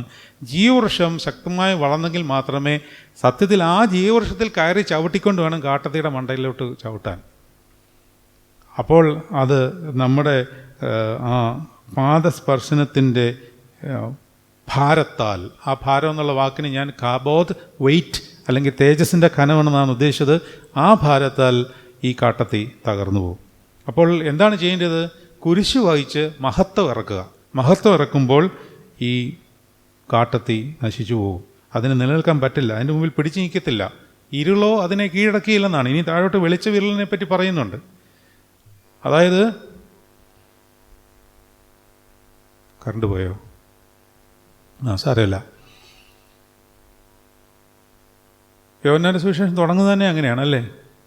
ആദിയിൽ വചനം ഉണ്ടായിരുന്നു, വചനം ദൈവത്തോടുകൂടെയായിരുന്നു, വചനം ദൈവമായിരുന്നു, ആദിയിൽ അവൻ ദൈവത്തോടുകൂടെയായിരുന്നു, സകലവാൻ മുഖാന്തരം ഉളവായതൊന്നും അവനെ കൂടാതെ ഉളവായതല്ല, അവനിൽ ജീവനുണ്ടായിരുന്നു, ജീവൻ മനുഷ്യരുടെ വെളിച്ചമായിരുന്നു, വെളിച്ചം ഇരുളിൽ പ്രകാശിക്കുന്നു, ഇരുളോ അതിനെ പിടിച്ചടക്കുകയില്ല. അത് സാധ്യമല്ല അതിന്. അതുകൊണ്ട് നമ്മൾ ജീവവൃക്ഷത്തിൻ്റെ മുകളിൽ നിന്നുകൊണ്ട് കാട്ടത്തിയോട് അതിൻ്റെ മേൽ നമ്മുടെ ആധിപത്യം, കാബോത്ത്, വെയിറ്റ് കൊടുത്തു കഴിഞ്ഞാൽ അതിന് പിടിച്ചു നിൽക്കാൻ സാധ്യമല്ല. അല്ലെങ്കിൽ അത് അവിടെ വളർന്നു തന്നെ നിൽക്കും. അതുകൊണ്ട് നമ്മുടെ ജീവിതത്തിലെ അനർത്ഥങ്ങളെ നമുക്ക് തകർക്കണമെന്നുണ്ടെങ്കിൽ അതിന് ഇരട്ടി ശക്തിയായ മഹത്വം നമ്മളിലേക്ക് ഇറങ്ങിത്തക്കവണ്ണം കുരിശ് കർത്താവിനോടുകൂടെ ചേർന്ന് എടുക്കണം എന്നുള്ളതാണ്. അപ്പോൾ 32-ാം വാക്യം ഒന്നുകൂടെ നോക്കിയേ. ഞാനോ ഭൂമിയിൽ നിന്ന് ഉയർത്തപ്പെട്ടാൽ എല്ലാവരെയും എങ്കിലേക്ക് ആകർഷിക്കും എന്ന് ഉത്തരം പറഞ്ഞു. ഇത് താൻ മരിപ്പാനുള്ള മരണവിധം സൂചിപ്പിച്ച് പറഞ്ഞതത്രേ. പുരുഷാരവനോട്, ക്രിസ്തു എന്നേക്കും ഇരിക്കുമെന്ന് ഞങ്ങൾ ന്യായപ്രമാണത്തിൽ വായിച്ചു കേട്ടിരിക്കുന്നു. പിന്നെ മനുഷ്യപുത്രൻ ഉയർത്തപ്പെടേണ്ടത് എന്ന് നീ പറയുന്നത് എങ്ങനെ? ഇത് ഇവർക്ക് മനസ്സിലാകുന്നതേയില്ല. ഈ മനുഷ്യപുത്രൻ ആർ എന്ന് ചോദിച്ചു. മുമ്പിൽ നിൽക്കുകയാണേ, പച്ചയ്ക്ക് വടി പോലെ മുമ്പിൽ നിൽക്കുകയാണ്. എന്നിട്ട് ചോദിക്കുകയാണ്, ഈ ശരിക്കും ആരാണ് ഈ ക്രിസ്തു? ആരോടെ ചോദിക്കുന്നത്? ക്രിസ്തുവിനോട് തന്നെ ചോദിക്കുന്നത്. അത്രയ്ക്ക് അന്തമാണ്. നിങ്ങൾക്കിത് കേട്ടുമ്പോൾ ചിരി വരുന്നല്ലേ? ഇത് തന്നെയാണ് നമ്മൾ ചെയ്തുകൊണ്ടിരിക്കുന്നത്. നമ്മളൊന്നും ക്രിസ്തുവിനെ ശരിയായിട്ടൊന്നും ഒന്ന് അറിയുവാൻ ശ്രമിക്കുന്ന പോലുമില്ല. നമ്മളുടെ ആവശ്യങ്ങളൊക്കെ സാധൂകരിക്കാൻ വേണ്ടി, പ്രാർത്ഥിക്കുന്നതിനെല്ലാം ഉത്തരം തരുവാൻ വേണ്ടി നമ്മൾ പ്രാർത്ഥിക്കുന്ന ഒരു ദൈവം. അങ്ങനെയാണ് എല്ലാ മതത്തിലെ ദൈവങ്ങളും. ക്രിസ്തുവിന് അതിൽ നിന്ന് വളരെയധികം വ്യത്യാസമുണ്ട്. ഏത് മതത്തിലും അവർ ആരാധിക്കുന്ന ദൈവം, അവർ ആരാധിക്കുന്നതിൻ്റെ വിശ്വസ്തതയുടെ ഭാഗമായി അല്ലെങ്കിൽ പ്രാർത്ഥിക്കുന്നതിൻ്റെ ഭാഗമായി ചോദിക്കുന്നതെല്ലാം കിട്ടും. ഒരു സംശയം വേണ്ട. ഞാൻ പറഞ്ഞിട്ടുള്ള കാര്യമാണ്. ഇതിൻ്റെ മുമ്പിൽ കൂടെയാണ് അയ്യപ്പ ഭക്തന്മാർ പോകുന്നത് അല്ലേ? ഓരോ വർഷവും എണ്ണം കൂടി വരുന്നതല്ലാതെ കുറയുന്നില്ല. ഇവിടെ വന്നാണ് അവർ ഭക്ഷണം കഴിക്കാറുള്ളത്. ഇവിടെ നമ്മൾ ഭക്ഷണവും കൊടുക്കാറുണ്ട്. ഒരു ബസ്സിൽ എല്ലാ വർഷവും വരുന്ന 2-3 ബസ്സുകളുണ്ട്. ഇവിടെ വരും, അവരിവിടെ ഇറങ്ങിയിരിക്കും, ഭക്ഷണം കഴിച്ചോട്ടെ ചോദിക്കും, കഴിച്ചോളാൻ പറയും. ഇവിടെ ഇരുന്ന് നമ്മളും വെച്ച് കൊടുക്കാറുണ്ട്. അടുത്ത വർഷം ഇതിലും കൂടുതലാണ്. ഇവിടെ സ്ഥലമില്ലാതെ വരുന്നതുകൊണ്ട് നമുക്കറിയാം എണ്ണം കൂടിയിട്ടുണ്ടെന്ന്. എന്തുകൊണ്ടാണ് അങ്ങനെ കൂടുന്നത്? അവർ ചെല്ലുന്നു, അവർ പ്രാർത്ഥിക്കുന്നു, അവർ പ്രാർത്ഥിക്കുന്നതിന് അവർക്ക് ഉത്തരം കിട്ടുന്നു. അതൊക്കെ കിട്ടും. കാരണം നമ്മുടെ ആത്മസമർപ്പണത്തിന് അതിൻ്റെ ഇമ്പാക്റ്റ് ഉണ്ട്. എന്നാൽ ക്രിസ്തു എന്ന് പറയുന്നത് അങ്ങനെ ഒരു വ്യക്തി മാത്രമല്ല. ക്രിസ്തു ജനിക്കുമ്പോഴേ നമ്മളോട് പറഞ്ഞിരിക്കുന്നത് ഇമ്മാനുവേൽ എന്നാണ്. ദൈവം നമ്മോട് കൂടെ, ദൂരെ ഇരിക്കുന്ന ഒരാളല്ല. നമ്മോട് കൂടെ, നമ്മുടെ ഭവനത്തിൽ വസിക്കുന്ന ആൾ, നമ്മുടെ കൂടെ കട്ടിലിൽ നമ്മുടെ കൂടെ ഇരിക്കുന്ന ആൾ. പക്ഷേ ഒറ്റ കണ്ടീഷനേ ഉള്ളൂ, വിശുദ്ധി വേണം. വേറൊന്നും അവൻ നമ്മളോട് ചോദിക്കുന്നില്ല. ഈ വിശുദ്ധി ഇല്ലാത്തടത്ത് ഇരിക്കത്തില്ല. അപ്പോൾ നമ്മുടെ മുറിയിലാണെങ്കിലും നമ്മുടെ കട്ടിലാണെങ്കിലും നമ്മുടെ യാത്രയിലാണെങ്കിലും യേശു ക്രിസ്തു കൂടെ വരാൻ സാധ്യതയുള്ളിടത്തെ നമ്മൾ പോവുകയും ചരിക്കുകയും ചെയ്യാവൂ. അങ്ങനെ ആകുമ്പോൾ അവൻ കംപ്ലീറ്റ് നിയന്ത്രണവും ഏറ്റെടുത്ത് നമ്മുടെ കൂടെ വസിക്കുന്ന, ആ കൂടെ വസിക്കുന്നതിൽ ആനന്ദം നമുക്ക് തരുന്ന ഒരു ദൈവമാണ് ക്രിസ്തു. അപ്പോൾ നമ്മൾ ചോദിക്കാതെ തന്നെ, നമ്മൾ ചോദിക്കുന്നതിൽ നിലയ്ക്കുന്നതിൽ ഉപരിയായി നമ്മിൽ വ്യാപരിക്കുന്ന, അവൻ്റെ വ്യാപാര ശക്തിയാൽ കഴിയുന്ന ഒരു ദൈവം കൂടെയുള്ളപ്പോൾ പിന്നെ ചോദിക്കേണ്ട കാര്യം പോലും ഇല്ല. അത് ആ സന്തോഷമാണ്, ആ കൂടെ ഇരിക്കുന്നതിൻ്റെ ആനന്ദമാണ് നമ്മുടെ ജീവൻ, വെളിച്ചം താഴോട്ട് വരുന്നുണ്ട്. അപ്പോൾ 35-ാം വാക്യം, അതിന് യേശു അവരോട് പറയുകയാണ്, ഇനി കുറെ കാലം മാത്രം വെളിച്ചം നിങ്ങളുടെ കൂടെയിലിരിക്കും, ഇരുൾ നിങ്ങളെ പിടിക്കാതിരിപ്പാൻ നിങ്ങൾക്ക് വെളിച്ചം ഉള്ളിടത്തോളം നടന്നുകൊള്ളുവീൻ. നിങ്ങൾക്ക് വെളിച്ചം ഉള്ളിടത്തോളം നടന്നുകൊള്ളുവീൻ. നിങ്ങൾക്ക് വെളിച്ചം ഉള്ളിടത്തോളം നടന്നുകൊള്ളുവീൻ എന്നാണ് കർത്താവ് തൻ്റെ ശിഷ്യന്മാരോട് പറയുകയാണ്. ഞാനിപ്പോൾ വേറൊരു അധ്യായത്തിൽ പറയുന്നുണ്ട്, കുറഞ്ഞു എന്ന് കഴിഞ്ഞിട്ട് നിങ്ങളെന്നെ കാണുകയില്ല, പിന്നെ കുറഞ്ഞു എന്ന് കഴിഞ്ഞിട്ട് നിങ്ങളെന്നെ കാണും. അപ്പോൾ കുറച്ച് നാളത്തേക്ക് ഞാൻ എൻ്റെ ദൗത്യം നിർവഹിക്കാനായിട്ട് പോവുകയാണ്. അപ്പോൾ നിങ്ങളുടെ ഉള്ളിൽ ഇരുൾ കയറാതിരിക്കാൻ വെളിച്ചമുള്ളിടത്തോളം തന്നെ വെളിച്ചത്തിൽ നടക്കണം.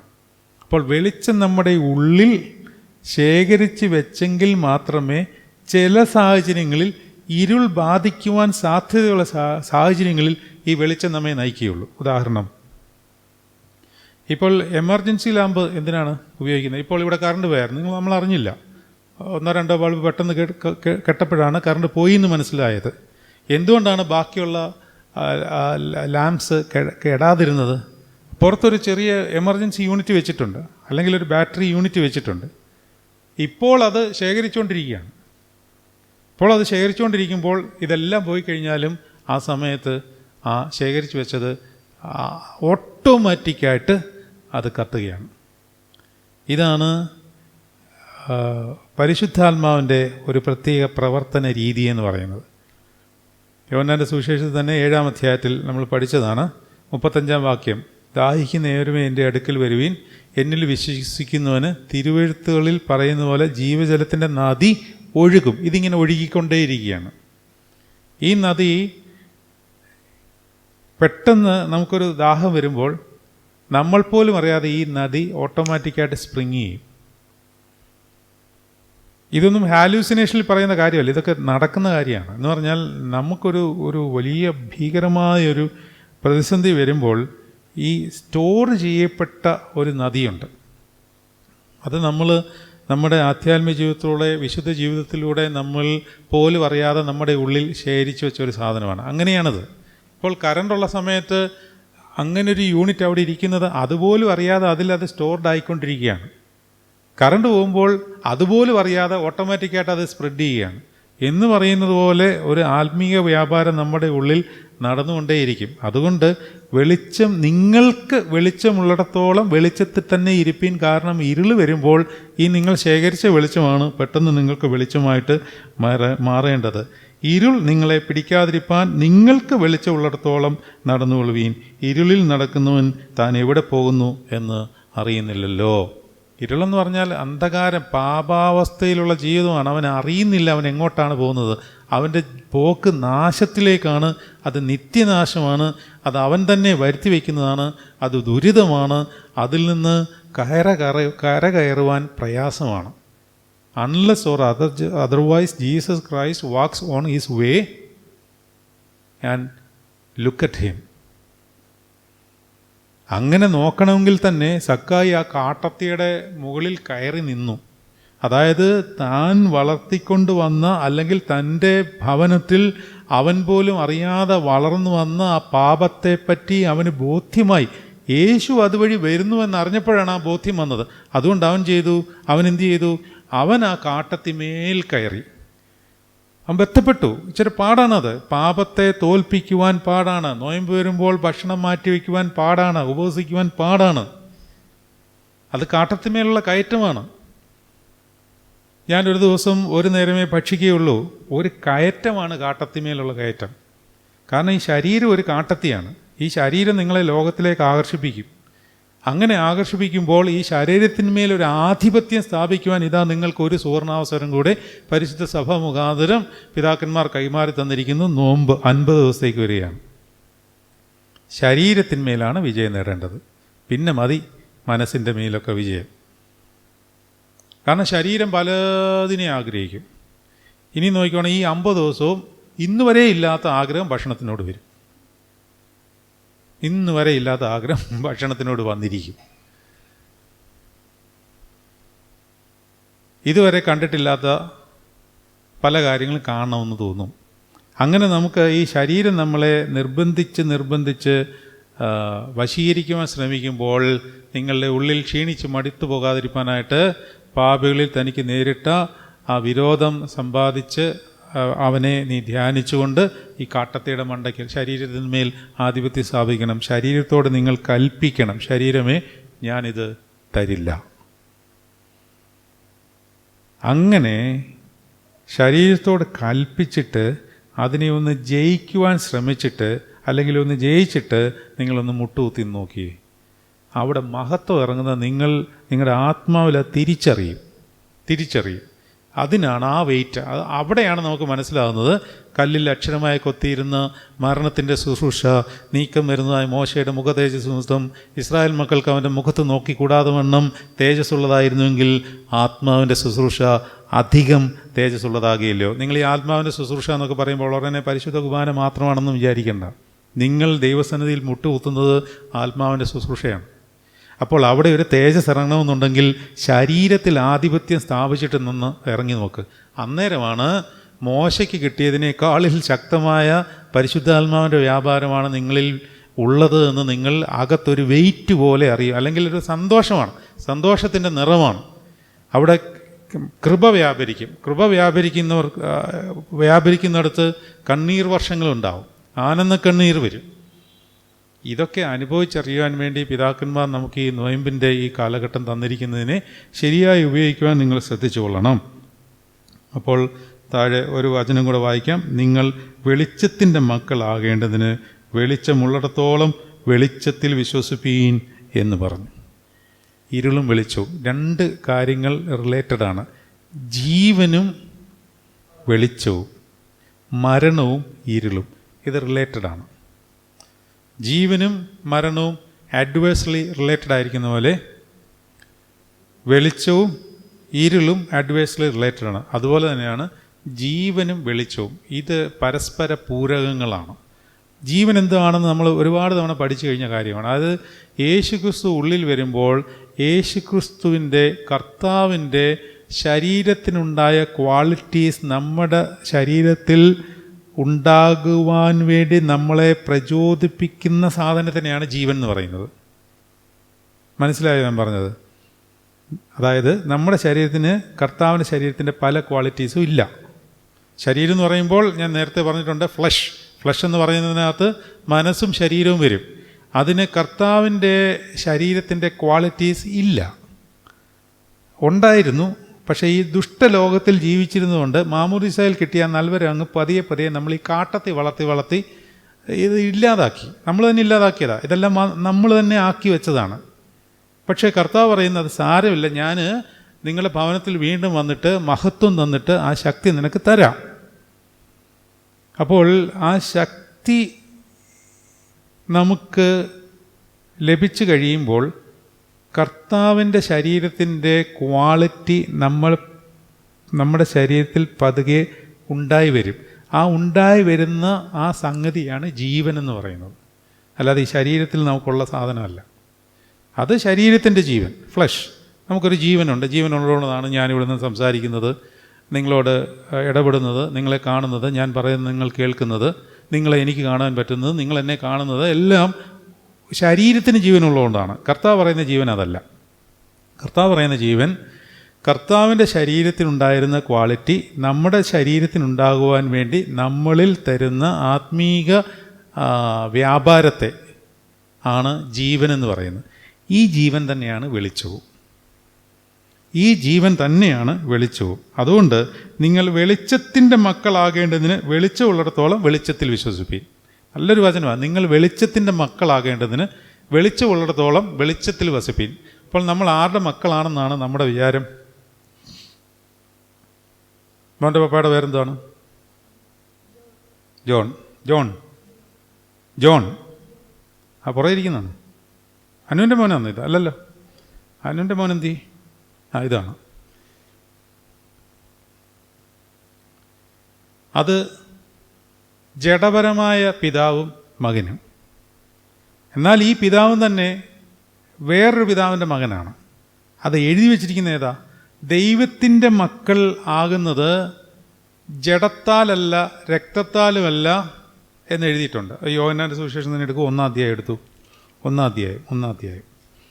അധ്യായത്തിൽ ഈ വെളിച്ചത്തിൻ്റെ കാര്യം തന്നെ പറഞ്ഞു തുടങ്ങുന്ന സംഗതി 7-ാം വാക്യം തൊട്ട് യോഹന്നാൻ സ്നാപകൻ പറയുകയാണ്. 5-ാം വാക്യം തൊട്ട് വായിക്കാം. വെളിച്ചം ഇരുളിൽ പ്രകാശിക്കുന്നു, ഇരുളോ അതിനെ കീഴടക്കിയില്ല. ദൈവം അയച്ചിട്ടൊരു മനുഷ്യൻ വന്നു, അവന് യോഹന്നാൻ എന്നു പേർ. അവൻ സാക്ഷ്യത്തിനായി താൻ മുഖാന്തരം എല്ലാവരും വിശ്വസിക്കേണ്ടതിന് വെളിച്ചത്തെക്കുറിച്ച് സാക്ഷ്യം പറയാൻ വന്നു. ആ വെളിച്ചത്തെക്കുറിച്ച് എന്ന് പറയുമ്പോൾ ആരാണ് ആ വെളിച്ചം? ക്രിസ്തുവാണ് ആ വെളിച്ചം. വെളിച്ചത്തിൻ്റെ പൂർണ്ണതയാണ് ക്രിസ്തു, അല്ലേ?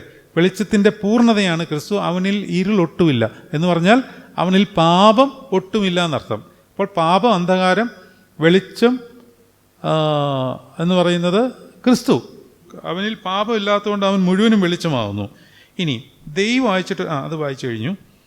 അവൻ സാക്ഷ്യത്തിനായി താൻ മുഖാന്തരം എല്ലാവരും വിശ്വസിക്കേണ്ടതിന് വെളിച്ചത്തെക്കുറിച്ച് സാക്ഷ്യം പറയുവാൻ തന്നെ വന്നു. അവൻ വെളിച്ചമായിരുന്നില്ല. ആര്? യോഹന്നാൻ സ്നാപകൻ വെളിച്ചമായിരുന്നില്ല. വെളിച്ചത്തിന് സാക്ഷ്യം പറയേണ്ടതിനത്രേ. ഇനി വായിച്ചേ.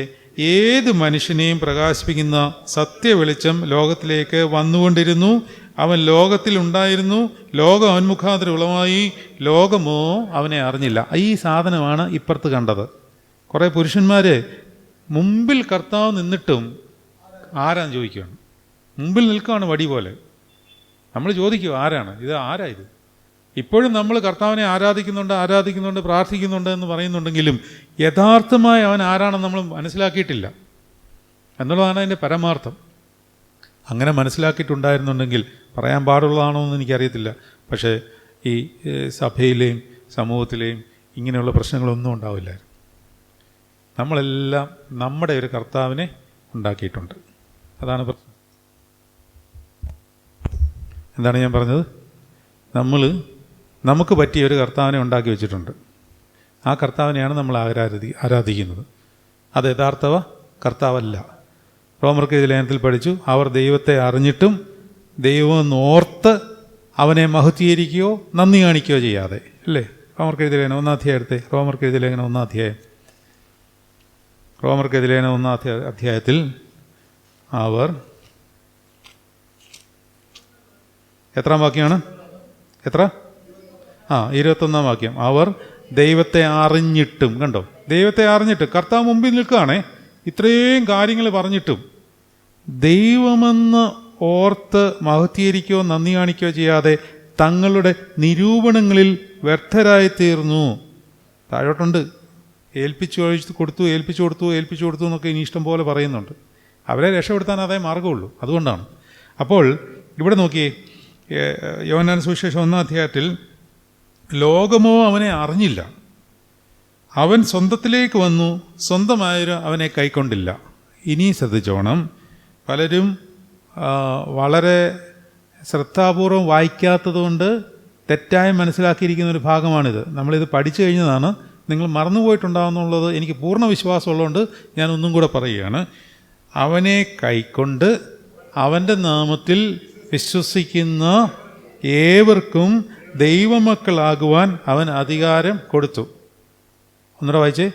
അവനെ കൈക്കൊണ്ട് അവൻ്റെ നാമത്തിൽ വിശ്വസിക്കുന്ന ഏവർക്കും ദൈവമക്കളാകുവാനുള്ള അധികാരം കൊടുത്തു. ഇനി അടുത്ത വചനം വായിച്ചേ. അവർ രക്തത്തിൽ നിന്നല്ല, എന്താണ്? ജഡത്തിൻ്റെ ഇഷ്ടത്താലുമല്ല, പുരുഷൻ്റെ ഇഷ്ടത്താലുമല്ല, ദൈവത്തിൽ നിന്നത്രേ ജനിച്ചത്. ആര്? ഇത് പലരും ദൈവപുത്രൻ, അല്ലേ? അങ്ങനെ എല്ലാവരും വിചാരിച്ചു. ദൈവപുത്രൻ്റെ കാര്യമല്ല അവിടെ പറയുന്നത്. അവർ ആര്? അത് തൊട്ടു മുമ്പിലത്തെ വാക്യത്തിലുണ്ട്. അവനെ കൈക്കൊണ്ട് അവൻ്റെ നാമത്തിൽ വിശ്വസിക്കുന്ന ഏവർക്കും ദൈവമക്കൾ. ആ ദൈവമക്കൾ എവിടെ നിന്നാണ് വന്നത്? ജഡത്തിൽ നിന്നല്ല, രക്തത്തിൽ നിന്നുമല്ല, പുരുഷൻ്റെ ഇഷ്ടത്താലുമല്ല. അതുകൊണ്ടാണ് പറഞ്ഞിരിക്കുന്നത് അനുവിൻ്റെ മകനും അനുവും, അല്ലെങ്കിൽ നിങ്ങളുടെ എല്ലാവരുടെയും മക്കളും നിങ്ങളുടെ മാതാപിതാക്കളിൽ നിന്ന് ജഡപ്രകാരം ഉണ്ടായതാണെങ്കിലും ദൈവമക്കൾ അങ്ങനെ ഉണ്ടായതല്ല. അവർ രക്തത്താലല്ല, ജഡത്താലുമല്ല, പുരുഷൻ്റെ ഇഷ്ടത്താലും അല്ല, പിന്നെ ദൈവത്തിൽ നിന്നത്രേ ജനിച്ചത്. ആത്മാവിൻ്റെ മക്കളാണ്. ആണല്ലോ. അങ്ങനെയാകുമ്പോൾ ഇനിയും യോഹന്നാന്റെ സുവിശേഷം 12-ാം അധ്യായത്തിൻ്റെ അവസാനത്തെ വാക്യം വായിച്ച്, അവസാനത്തെ വാക്യമല്ല നമ്മളിപ്പോൾ വായിച്ച വാക്യം, വെളിച്ചത്തിൻ്റെ മക്കളാകേണ്ടതിന്, നിങ്ങൾ വെളിച്ചത്തിൻ്റെ മക്കളാകേണ്ടതിന് വെളിച്ചമുള്ളിടത്തോളം വെളിച്ചത്തിൽ വിശ്വസിപ്പീൻ. അപ്പോൾ എന്നിൽ വിശ്വസിപ്പീൻ എന്നർത്ഥം. അതാണ് പിന്നീട് കർത്താവ് പറയുന്നത്, എന്നിൽ വിശ്വസിപ്പീൻ, ദൈവത്തിലും വിശ്വസിപ്പീൻ. അത് കൃത്യമായിട്ട് മനസ്സിലാക്കണം. നമ്മളത് പിന്നീട് പഠിക്കുന്നതാണ്. 14-ാം അധ്യായത്തിലല്ലേ, എത്ര, 14-1, നിങ്ങളുടെ ഹൃദയം കലങ്ങിപ്പോരുത്, ദൈവത്തിൽ വിശ്വസിപ്പീൻ, എന്നിലും വിശ്വസിപ്പീൻ. വെളിച്ചത്തിൻ്റെ മക്കളാണെങ്കിൽ വെളിച്ചത്തിൽ വിശ്വസിക്കണം. അതാണ് കർത്താവ് പറയുന്നത്. ഇവിടെ കർത്താവ് പറയുന്നത് വെളിച്ചത്തിൽ വിശ്വസിക്കാൻ പറഞ്ഞാൽ എന്നിൽ വിശ്വസിക്കണം. എന്നിൽ വിശ്വസിക്കുമ്പോൾ നിങ്ങൾ വെളിച്ചത്തിൻ്റെ മക്കളാവും. വെളിച്ചത്തിൻ്റെ മക്കളാവെന്ന് പറഞ്ഞാൽ ദൈവത്തിൻ്റെ മക്കളാവും. ഇത്രയേ ഉള്ളൂ. ഇത് കണക്റ്റഡായിട്ട് കിടക്കുകയാണ്. അപ്പോൾ പിന്നെ കാട്ടത്തി പോവും, എല്ലാം പോവും. നമുക്ക് ആനന്ദരവും സന്തോഷകരമായ ജീവിതം കർത്താവ് പ്രദാനം ചെയ്യുകയും ചെയ്യും. നമുക്ക് ഇന്നത്തെ സെഷൻ അവസാനിപ്പിക്കാം. കർത്താവ് തന്നിരിക്കുന്ന മർമ്മങ്ങളെ ധ്യാനിക്കുവാനും ഇന്ന് ലഭിച്ചിരിക്കുന്ന കൃപകളെ പ്രാപിപ്പാനും വേണ്ടി ഇന്നത്തെ ദിവസം നമുക്ക് വേണ്ടി ക്രമീകരിച്ച ദൈവത്തിന് നന്ദി പറയാം. ഇരുളിൽ നടക്കാതെ വെളിച്ചത്തിൽ നടക്കുവാനായിട്ട് നമുക്ക് പ്രാർത്ഥിക്കാം. ഉള്ളിൽ വളർന്നിരിക്കുന്ന കാട്ടത്തീയുടെ മുകളിൽ കയറി അതിന്മേൽ ആധിപത്യം സ്ഥാപിക്കുക, പാപത്തിന്മേൽ ആധിപത്യം സ്ഥാപിക്കുക. അതിനായിട്ട് ആദ്യം തുടങ്ങേണ്ടത് ശരീരത്തിന്മേൽ ആധിപത്യം സ്ഥാപിക്കുക. ശരീരത്തെ നമ്മുടെ നിയന്ത്രണത്തിൽ കൊണ്ടുവരുവാൻ ഏറ്റവും നല്ല ആയുധമാണ് നോയമ്പുകാലം. നോയമ്പുകാലം ഒരു യുദ്ധമാണ്, അതേസമയം അത് പറുദീസയുമാണ്. നമ്മുടെ പ്രാർത്ഥനകളിൽ അങ്ങനെ ഉണ്ട്, നോമ്പൊരു പറുദീസയാകുന്നു എന്ന് പ്രാർത്ഥിക്കുന്നുണ്ട്. അതേസമയം ഇത് യുദ്ധമാണ്. ആരോട് യുദ്ധം? ശരീരത്തോട് യുദ്ധം. ശരീരത്തോട് യുദ്ധം. കാരണം ഈ ശരീരത്തിലാണ് അന്ധകാര ശക്തികൾ ആദ്യം പ്രവർത്തിക്കുന്നത്. നിങ്ങൾക്ക് പോരാട്ടങ്ങളുള്ളത് ജഡരക്തങ്ങളോടല്ല എന്ന് പറയുമ്പോൾ അത് പൗലോസ്ലീഹ ഉദ്ദേശിക്കുന്നത് നിങ്ങളുടെ സഹോദരങ്ങളോട് അല്ല എന്നാണ്. അതേസമയം നമ്മുടെ ശരീരത്തോട് നമുക്കൊരു യുദ്ധമുണ്ട്. അത് അന്ധകാര ശക്തി, പിശാച് നമ്മളിലേക്ക് എൻട്രി പോയിൻ്റ് ശരീരത്തിൽ കൂടിയാണ്. കണ്ണിൽ കൂടി, മൂക്കിൽ കൂടി, രുചിയിൽ കൂടി, കേൾവിയിൽ കൂടി, സ്പർശനത്തിൽ കൂടി. ഇതിന്മേൽ ഒരാധിപത്യം വരുവാൻ വേണ്ടി നമുക്ക് പ്രാർത്ഥിക്കാം. അങ്ങനെ ആധിപത്യം വന്നാൽ വെളിച്ചം നമ്മുടെ ഭവനത്തിൻ്റെ ഉള്ളിൽ, സക്കായെ നീ ചവിട്ടിയതൊക്കെ മതി, താഴോട്ടിറങ്ങി വാ, നീ ചവിട്ടണ്ട, ബാക്കി ഞാൻ ചവിട്ടിക്കോളാം, ഞാൻ നിൻ്റെ ഭവനത്തിൽ വസിക്കേണ്ടതാകുന്നു എന്ന് പറഞ്ഞ് കർത്താവ് ഭവനത്തിൽ കയറി ഇന്ന് ഈ ശരീരത്തിന് രക്ഷയുണ്ടായി എന്ന് കർത്താവ് പറയുന്ന ശബ്ദം കേൾക്കണം. ശബ്ദം കേൾക്കണം. പുരുഷാരം കേട്ടത് പല ശബ്ദങ്ങളാണ്. നമുക്കൊരൊറ്റ ശബ്ദമേ കേൾക്കാനുള്ളൂ, വെളിച്ചത്തിൻ്റെ ശബ്ദം. അതിനായിട്ട് നമുക്ക് ഒരിക്കൽ കൂടി തലകളെ വണക്കി പ്രാർത്ഥിക്കാം.